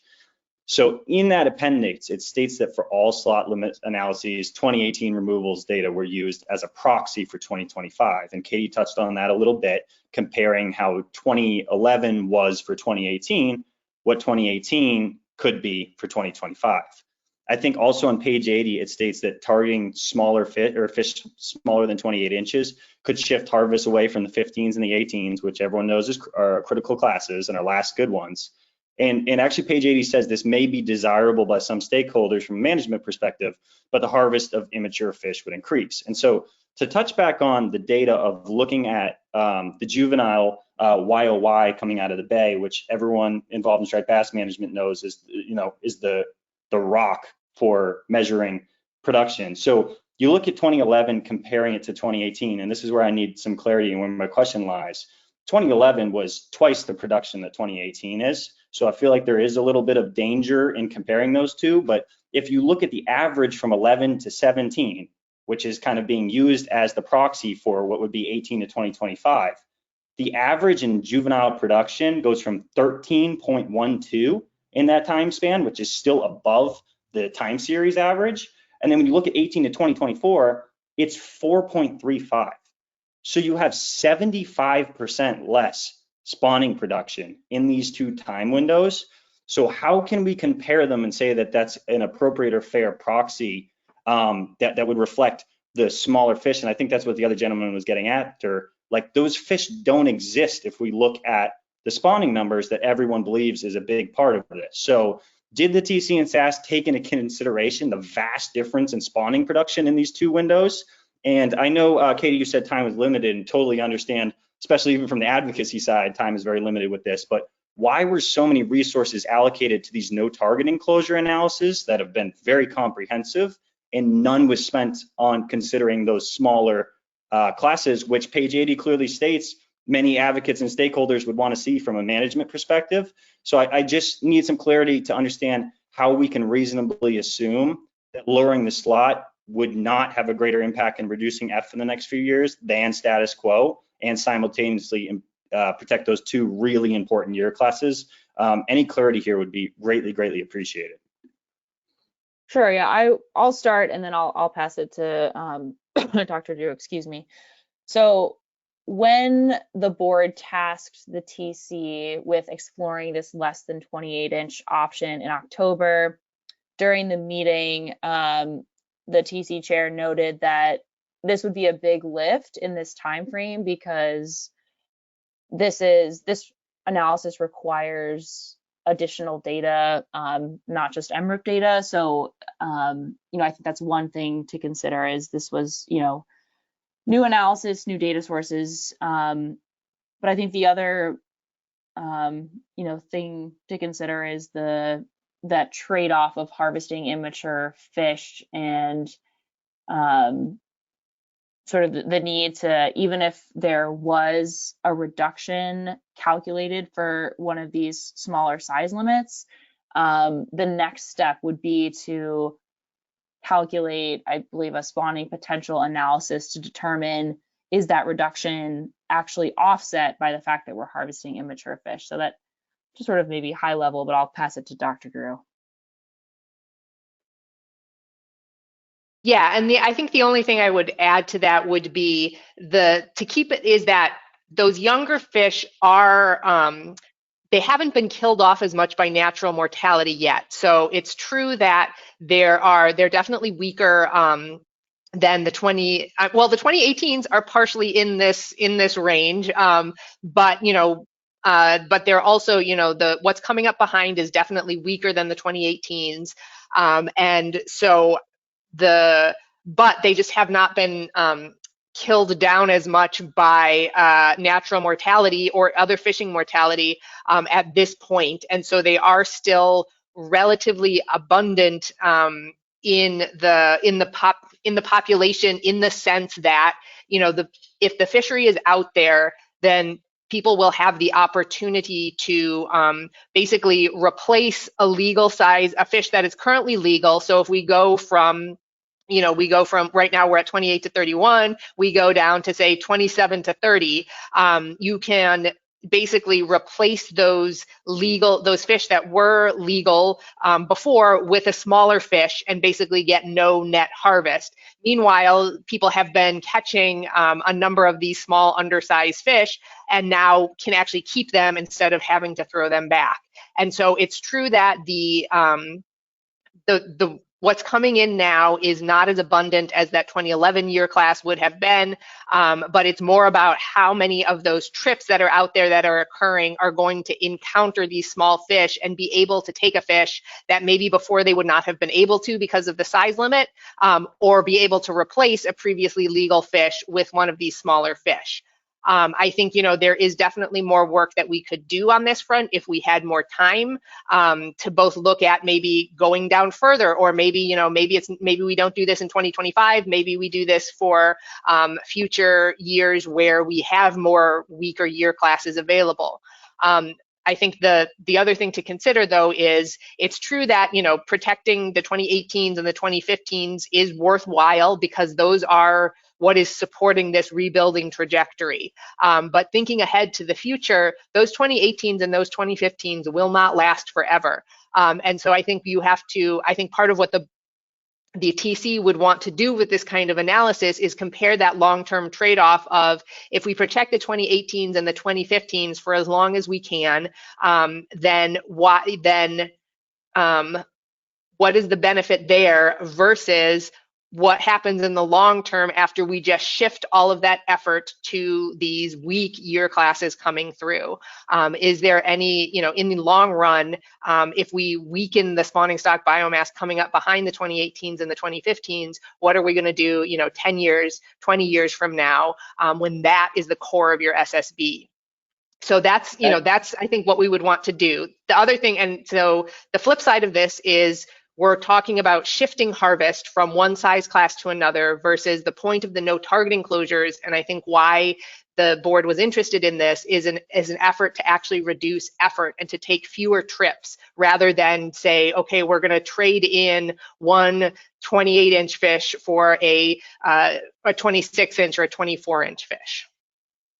So I have a quick follow-up. I know there's probably a lot of other people with their hands up. All of that makes total sense to me, Katie, except for the fact that it's focused on reducing a total impact on fish that don't exist, right? I mean, like those previous after 2011, which is to 2017, leading up to 2018, which is being used as the proxy. So we are saying that this is a perfect or as close to an example as we can look at. The 2013, 2014, 2015, 2017s are all close to average, or 15 was way above average. We are like significantly below than 3, which is not even 33% of the time series average from 2018 to 2024. So I'm really having a hard time conceptualizing. I know there are traditionally more smaller fish in a fishery than big fish. I understand how that scale of classes works. That being said, the way this fishery is set up with all the data that I trust and believe and all the scientists and data recruitment that's gone into this, these fish don't exist. So these spawns haven't happened. And I know you talked about 10 years from now, but that's even after the rebuilding timeline. So how do we conceptualize and recommend something based off of after we get past 18, there is literally nothing coming for the following 5 years. I'm just really having a hard time. Everything you said makes sense if there's more small fish coming down, and I know there's a distribution scale, but any clarity you can provide on how we're not looking at those 6 straight poor year classes as fish that don't exist. That's what's really hard for me to understand. I mean, they exist. That's the problem. They exist. They're just, so every fish that you take out of there is going to have a bigger impact than taking a fish out of, if that had been the 2018 or the 2015 year class, taking a single fish out of there would have less of an impact than it's going to have on these fish coming through. So if all of the effort, if we're not reducing effort, if we're still taking the same number of trips and we're interacting with fish in the same way, then yes, there's going to be lower catch for sure, but we're taking that lower catch out of a smaller population. And so the available size distribution that we have of, and again, we're not talking about this in terms of total numbers. We're talking about this in the distribution of, what is more abundant versus less abundant in terms of what is released. And they're just going to be, and they're available for harvest if we lower that size limit. And so the question, I think, that is not clear to us yet and that we have not done the work for, because this is a new analysis and we haven't had the time for it, is what is the impact of swapping those fish in for the larger available fish? They are there. It's just going to have more of an impact to take out one of those than it would have if that was a larger year class. And so who determines what is prioritized when the TC goes back? Because a lot of time was put into these. The board. The board is the one who tasks us with this and tells us what the priorities are. And so this was what the priorities that we got from the board is what we have presented to you here today. So if the board would like us to work on this further, they can task us with this at the next meeting. Okay, perfect. Thank you so much. I appreciate all the time on the mic. Thank you very much. Thanks, Cody. Next, I have Parker Mock. Go ahead, Parker. Hello, can you hear me? Yes, thank you. I understand that the board has the ability to modify and do these actions in 2025 without an addendum. What happens in 26 through 29 if it seems obvious that we need to do more? Do they have that ability in those years, or will those years require addendums? So this board action in particular is sort of tied to the outcome of the 2024 stock assessment. So the next time the board could do something without an addendum would be the next stock assessment, if that stock assessment said we had a less than 50% probability of rebuilding. So, this is the specific board action the board can do based on the last stock assessment. And then until the next stock assessment, the board will have to act through addenda. So just to clarify, so in future years, every time there's a stock assessment, there's an opportunity for the board to take actions without an addendum if the numbers are below a certain level. Only for this rebuilding plan, so through 2029. Okay, thank you. Appreciate it. Thanks, Parker. Next, I have Joseph Leclerc. Go ahead.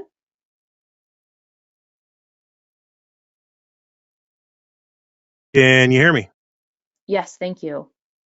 Okay, my question is this. Has anybody spoken to FWC in Florida about the non-targeting procedures that they've tried to implement and the programs that they've addressed, in some cases followed through with?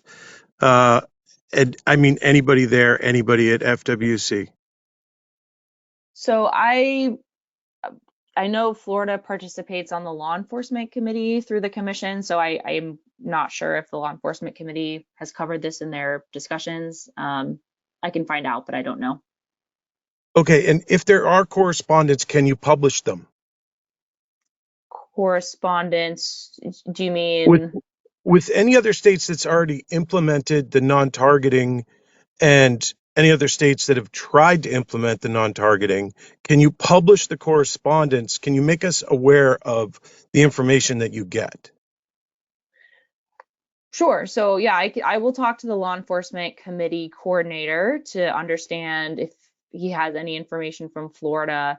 And then as far as other no targeting closures, there are some current no targeting closures in place for striped bass, particularly in some spawning areas. And I understand. And those rivers in Virginia are, you can't walk on where they're spawning. I get it. But like Ben Wally said a minute ago, people are going to load up on the weeks before and after the closures, and other states have already looked. Joseph, comment? Again, it's a comment, and we have a lot of hands. I just want to know how you guys are looking. I just want to know if you guys are looking into this, because there's been a lot done in other states already.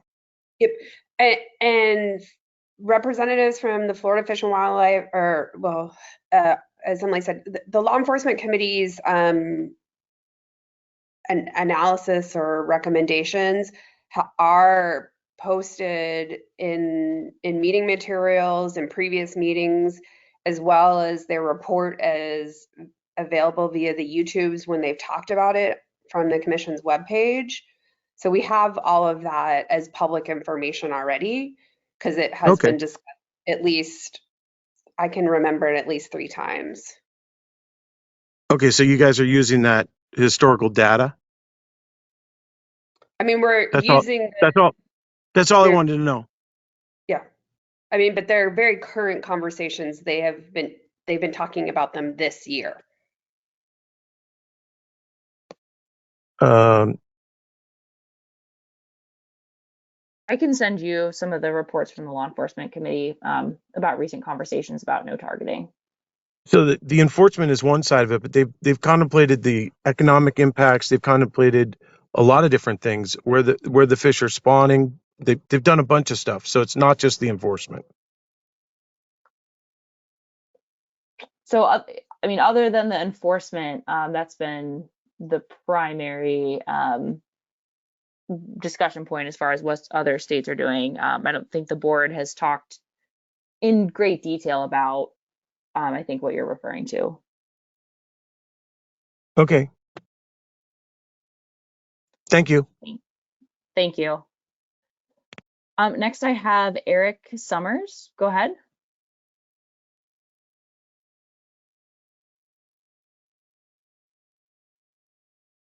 Can you hear me?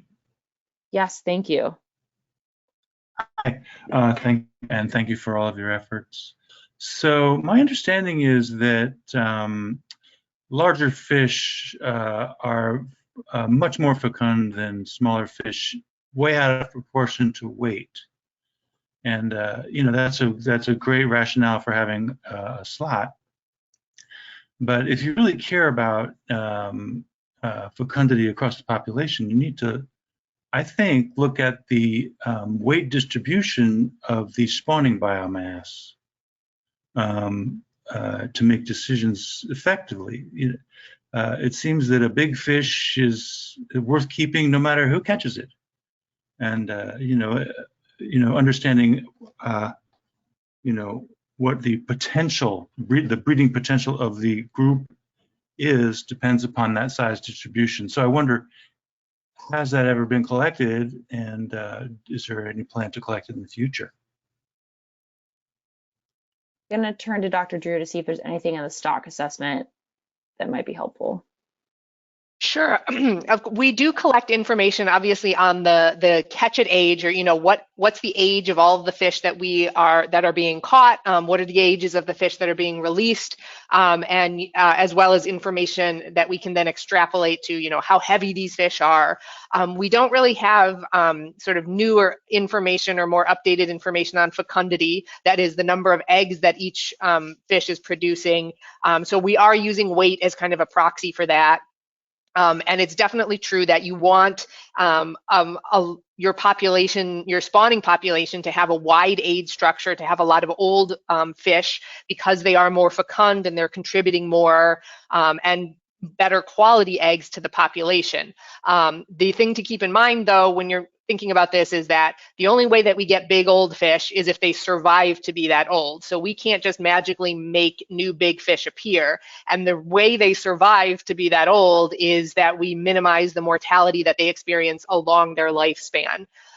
So I think the way these things sort of interact in terms of where you put the effort, what size fish you're catching, in a lot of cases is less important than the overall effort, the overall fishing mortality, the number of fish you're taking out of this population overall, so that we can ensure that enough of these currently small fish can survive to be old, fecund females.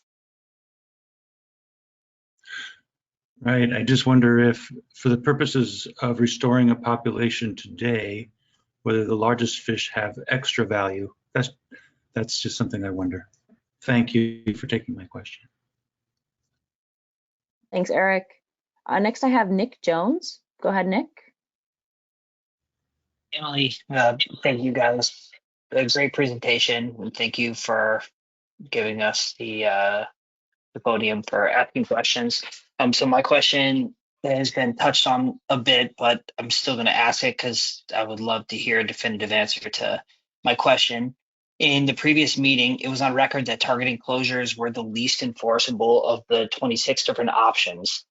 I mean, as we know, the law enforcement is underfunded and understaffed, and if targeting closures are essentially unenforceable, they take away from their time enforcing more serious natural resource violations.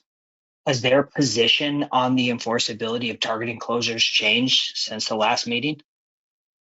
No, their law enforcement committee's position has not changed. It's up to the board to decide how to weigh that in terms of moving forward.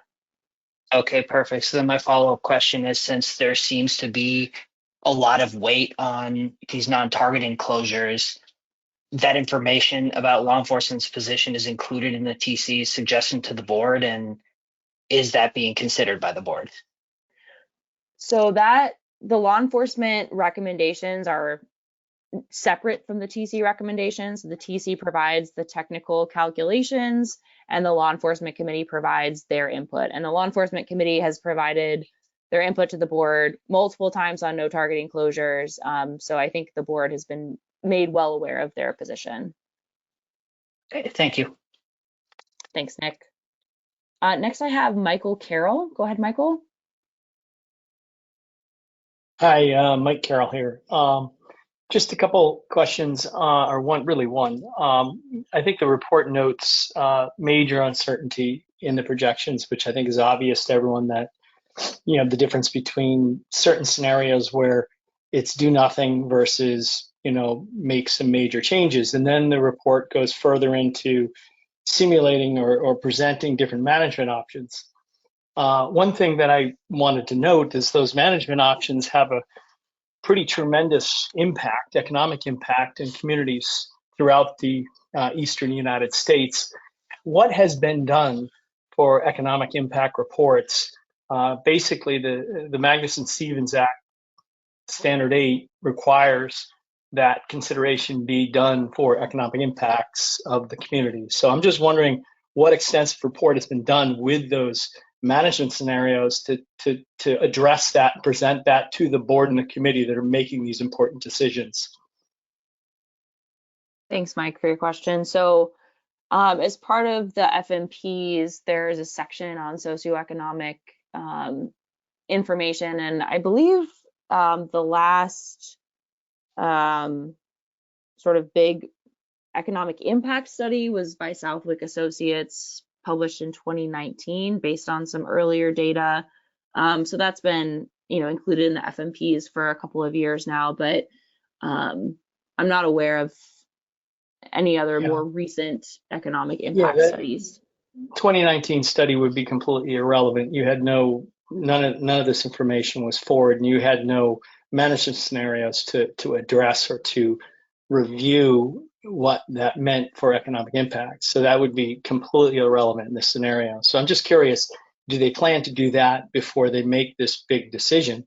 Because it's a large decision and could trigger over $100 million in impacts across the whole Northeast or Eastern United States, which is a big issue. So I think I'm just curious if if the board is going to consider that and get one of those analyses done before they make this decision, because I think that would be really important to all that participate in this fishery, because you're talking about economic impacts all the way from, you know, the vessels all the way through the economy, right through, you know, recreational fishery has tremendous numbers. So, Michael, I think that as a commission, we often rely on the states to provide the board with economic impact information because we do fall under NOAA fisheries and don't have that social science branch to provide the same types of regulations that NOAA fishery does under the Magnuson, whereas the commission is not under the Magnuson Act. So therefore we rely on the states to provide that economic information to us. But if you feel that it is important to be done prior to, then you should include that in your comments to the board. I appreciate that. No, I will. Thank you very much. Thanks, Mike. Next I have Mike Abdow. Go ahead, Mike. Hello there, can you hear me? Yes, thank you.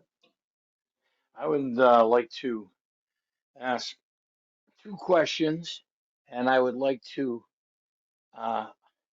give them to Dr. Drew. Is that possible?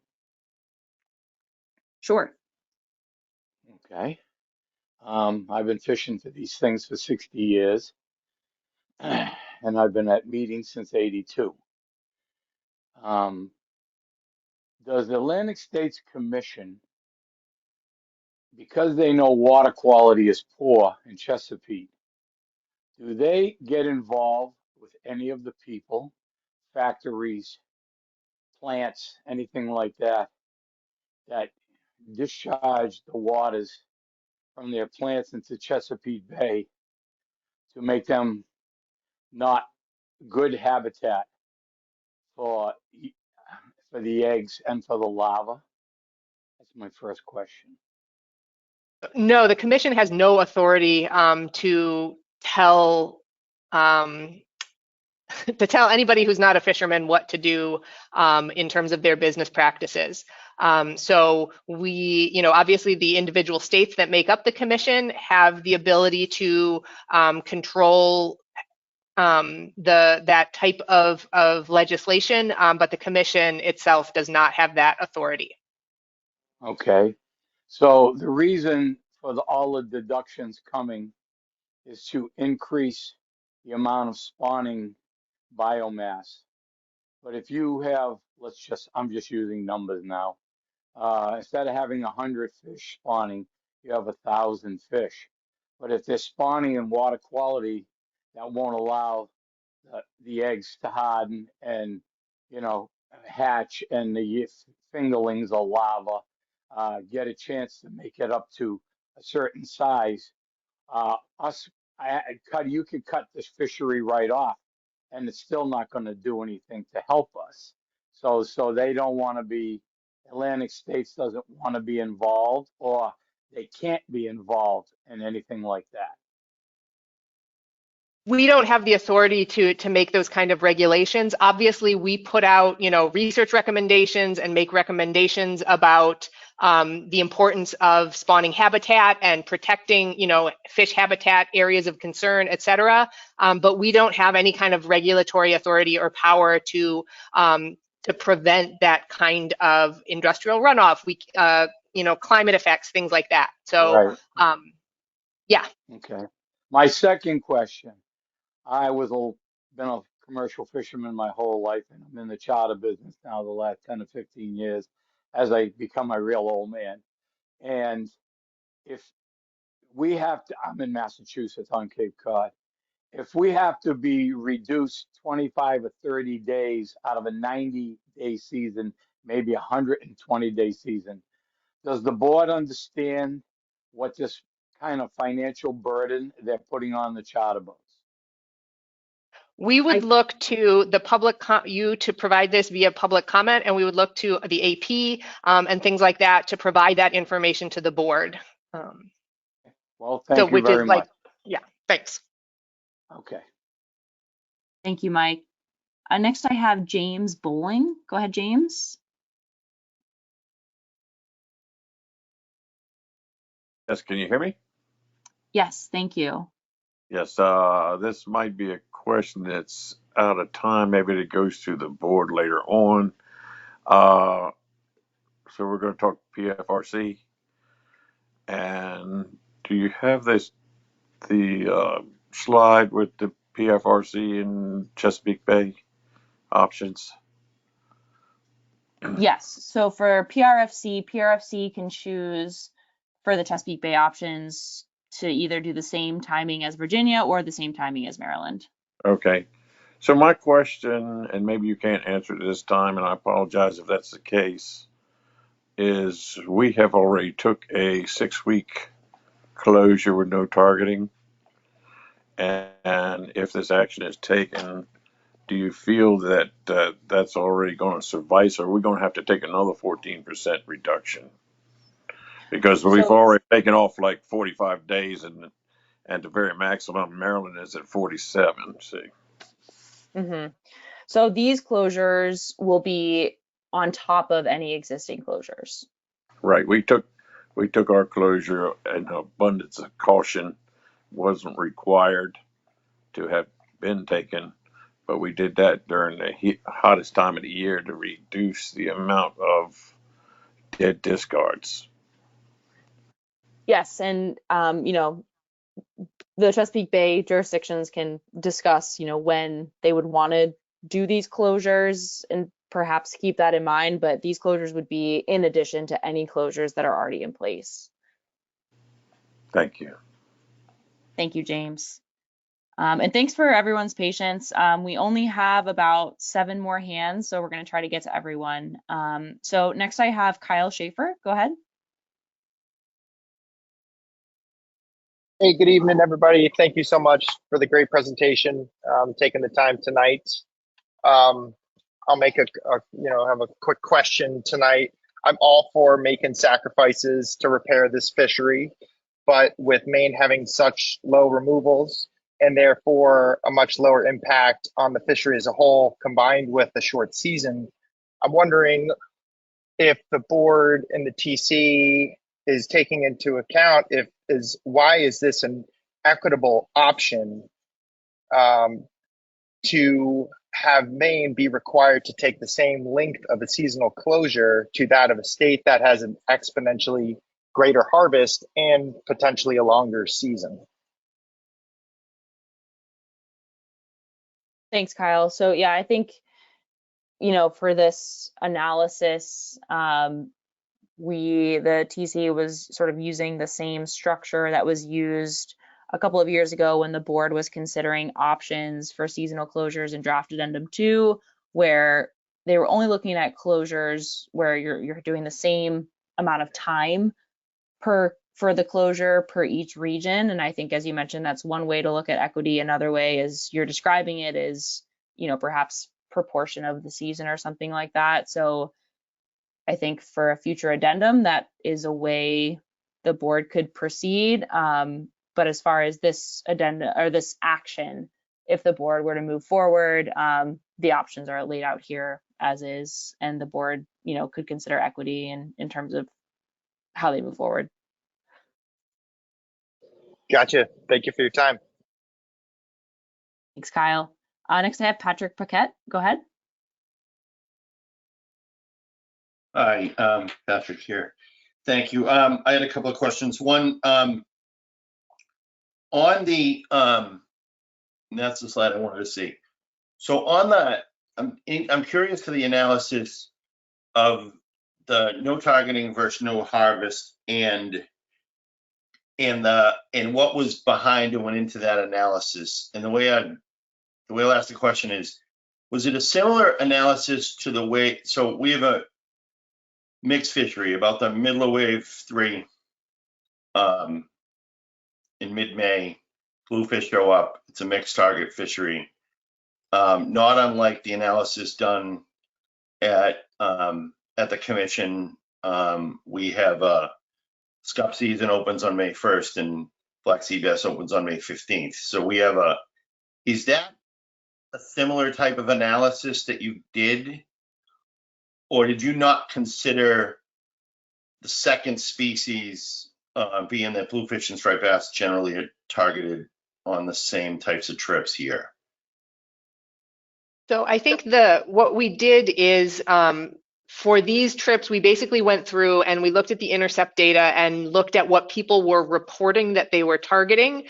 And so if they were reporting that they targeted striped bass only, that went into one set of trips. If they reported that they targeted striped bass and something else, that went into a second set of trips. And if they reported that they did not target anything or that they targeted non-striped bass species, that went into a third set of trips.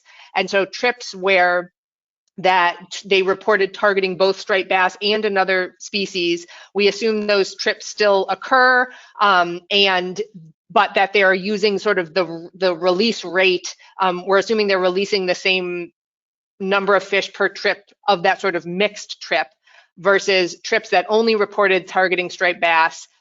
We assume they then either are eliminated or that they get moved over into one of these other trips that are releasing striped bass at a different rate. So we are sort of trying to account for the fact that people have the ability to switch targets without maybe necessarily switching methods or the way that they are fishing. And that was taken into account based on like then how many fish we would expect them to release in that situation. I'm not sure if that's what you were trying to get at. Well, that's where I was going to get to, Katie. So thank you. So then another question, and I think it's more about what the charge was to the TC. So you analyzed these closures the way they're presented here. So can I assume that part of this great body of work, and I realize it was a tremendous effort to get this far right now, that if the charge had been to create seasons that open, an open season that had the rest of the year closed, that would have resulted in a completely different analysis, correct? I think the core of the analysis would have been very similar, because I think the main source of uncertainty here is what happens to all of these trips where you encounter a striped bass, and what can you do about that striped bass? And it sort of doesn't matter if you are, doing this. I think it would have been slightly different, but I think the core of it, of trying to figure out what happens to all these trips, would have been the same. But we didn't do it that way, so I'm not sure. No, I understand. I understand the perspective of the difference. I appreciate the fact that we've gotten here. I believe it is inevitable that this is what we're going to be talking about for a long time coming. And the other question I had was regarding the minimum size chart that was earlier, and we haven't talked much about during this, but that, gotcha. Okay. So in the document, is there more breakdown of sizes, or was it 35, 38, and 40 just based on where those numbers came in? In other words, is 36 in the chart, in the document, et cetera, or did you just go, okay, 35 is 0 and we'll go different places? Yeah, this list you see here is the only thing that's in the document. Gotcha. Okay. Gotcha. And that, all right, because we still have no, there's no further information. Never mind. That's going to become a comment. Then the final question is the hardest one, if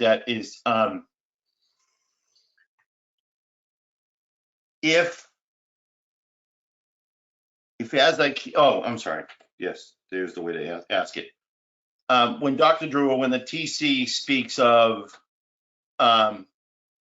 uses the word big old, referring to the BOFF, what size or age fish does that mean? That's a great question.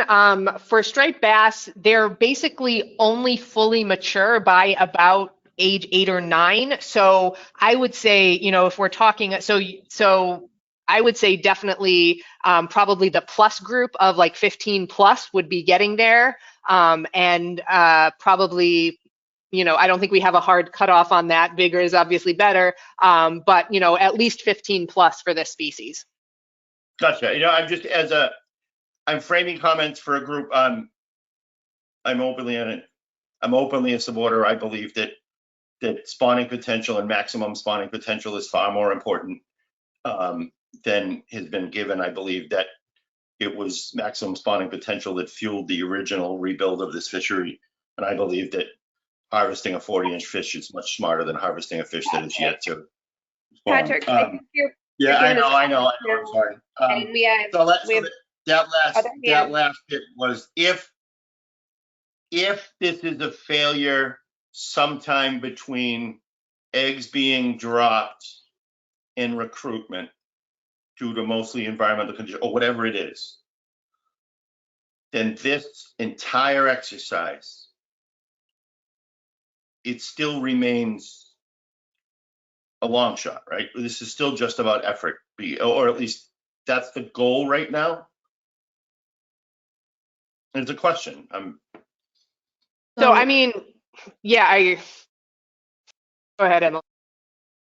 Yeah, I was just going to say, this is focused on rebuilding by 2029. And I think, this issue of low recruitment, as I mentioned earlier, with the recent low recruitment, those fish are going to start contributing to the spawning stock biomass after 2029. So it's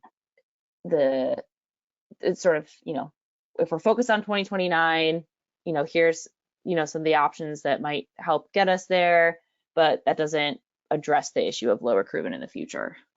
Yeah, we don't have evidence of an SSB larger than what we have in the water now producing a larger year class. That's a question too. No, I mean, I think we have had some, at the peak of when we were at or above the target, in the past, we have had strong year classes come out of that. So it's not as, it's not like there's no relationship. We've had strong year classes come out of populations weaker than this, and we've had strong year classes come out of populations stronger, larger than this. So, yeah. Gotcha. Okay. All right. Thank you. All right. So we only have 6 more hands. Again, thanks for your patience. Paul Hartel, go ahead. Yes, I know this was discussed somewhat previously, but we know that the SSB continues to increase, and it should continue to do so, especially as the 2018 year class reaches spawning size. However, beyond that, we've had 6 poor year classes of spawning. What might happen to the SSB as we lose the larger fish through attrition, and wouldn't it make sense to try to protect the smaller fish from the 2019 to the current year classes so that we have something to fish for in the more distant future?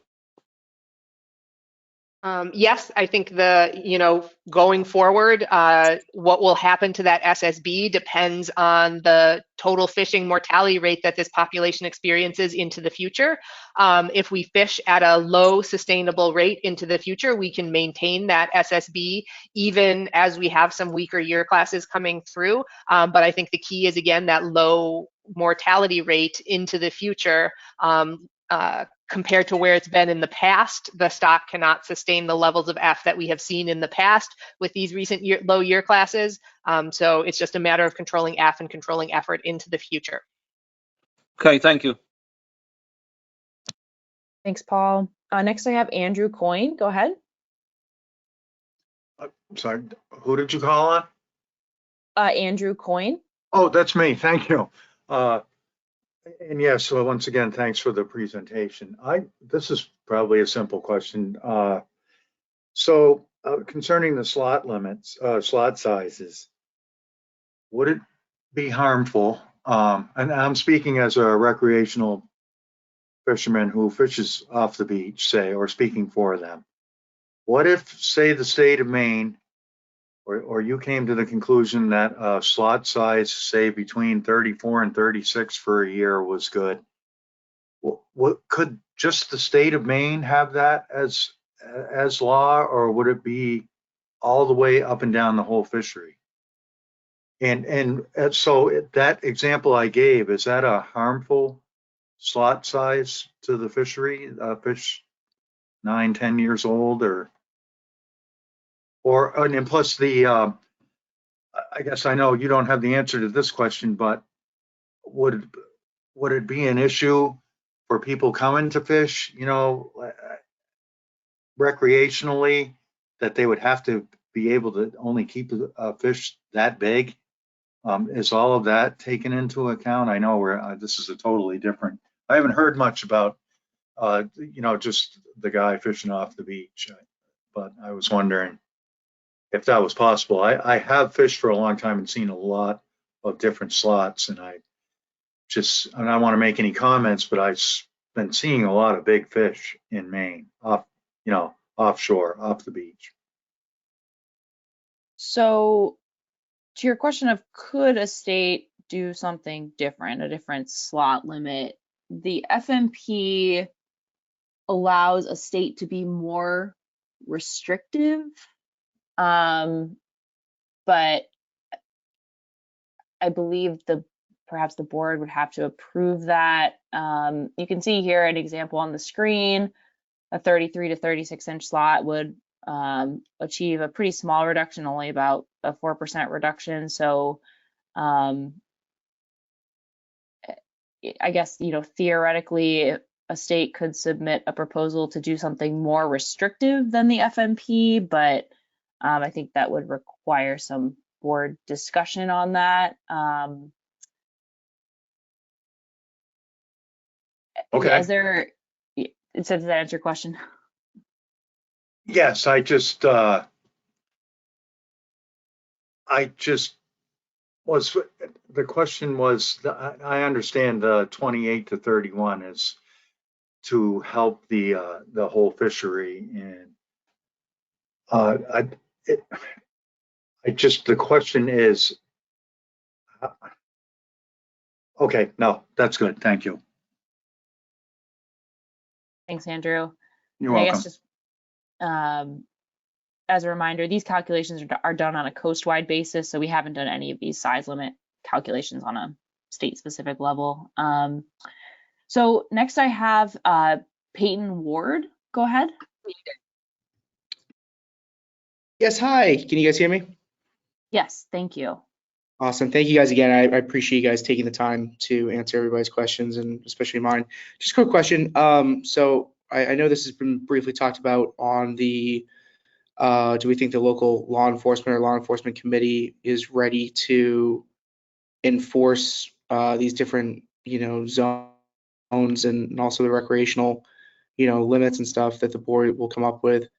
But do we think that we should implement designated zones for different harvests per year, to sustain or keep a zone closed, like they do sort of in the clamming industry? Do we think we should keep a zone closed for these fish to have open spawn zones, or do we think that we should just leave them alone? That was just one of my questions that I had,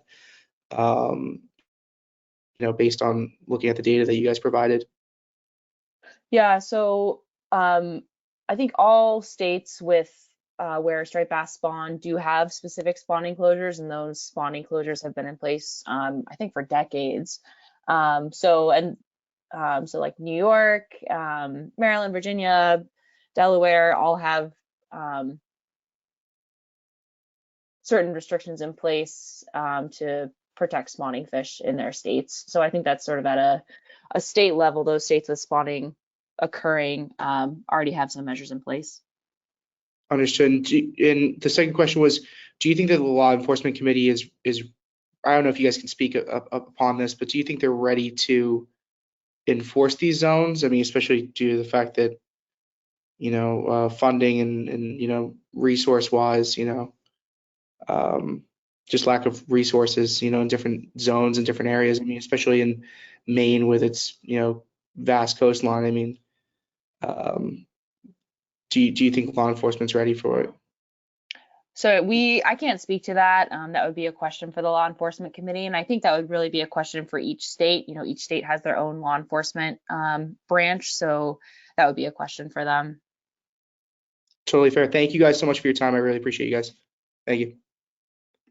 Thank you, Peyton. Next, I have Jeremy Furtado, and then we'll close it out with Mike Wayne. So go ahead, Jeremy. Hello, thanks for your time.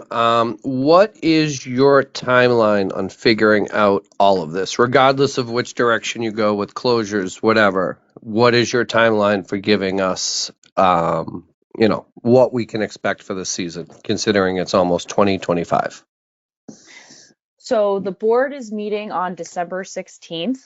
If the board decides to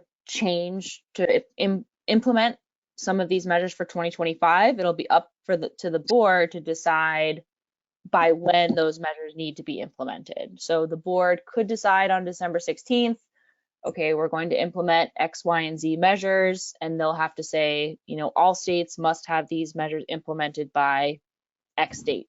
So it's up to the board to decide exactly when those measures would need to be in place.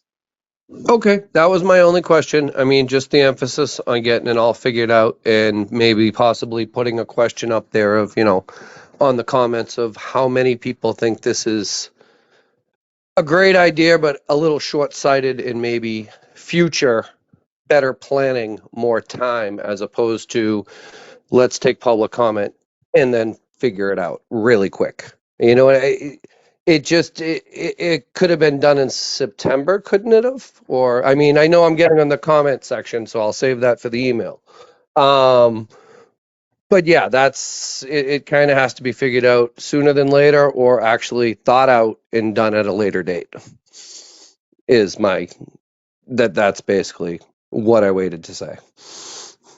Thanks, Jeremy. Thank you. Next, I have Mike Wayne.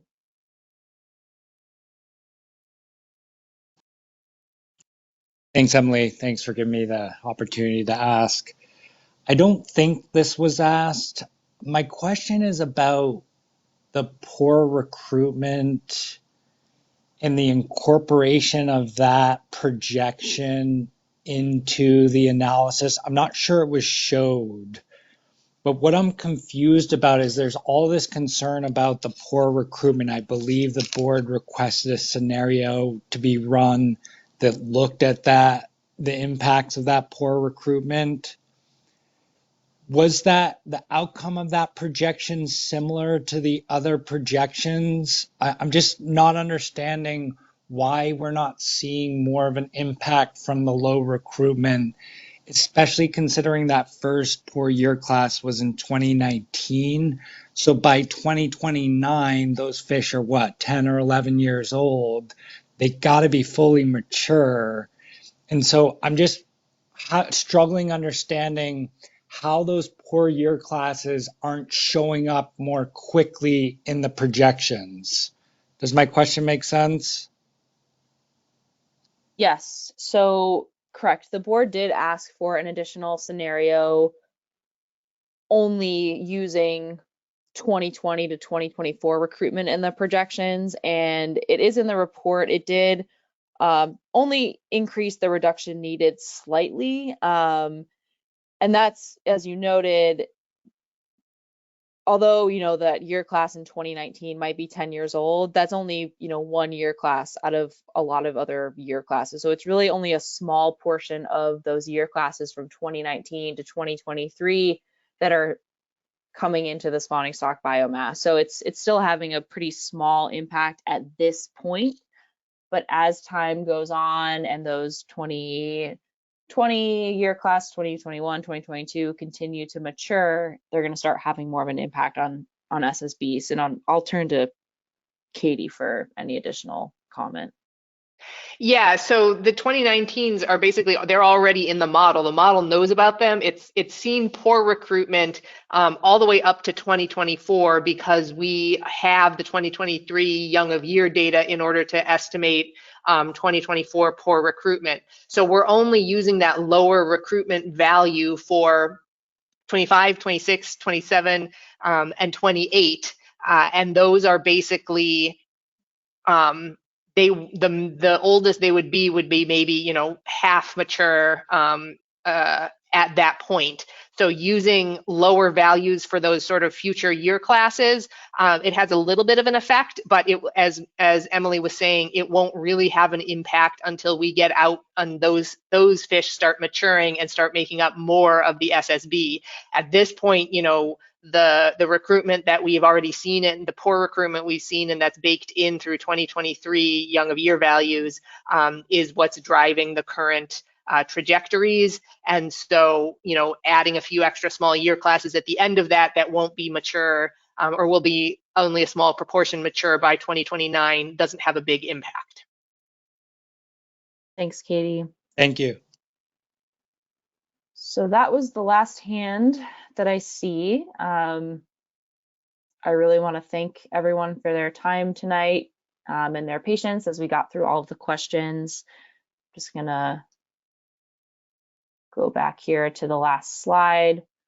Just as a reminder, public comments are due by 11:59 p.m. on Tuesday, December 10th. You can submit those to comments@asmfc.org. And And all of the materials are on the commission's calendar online. Please, as always, feel free to reach out with any questions. And again, thanks everyone for joining tonight.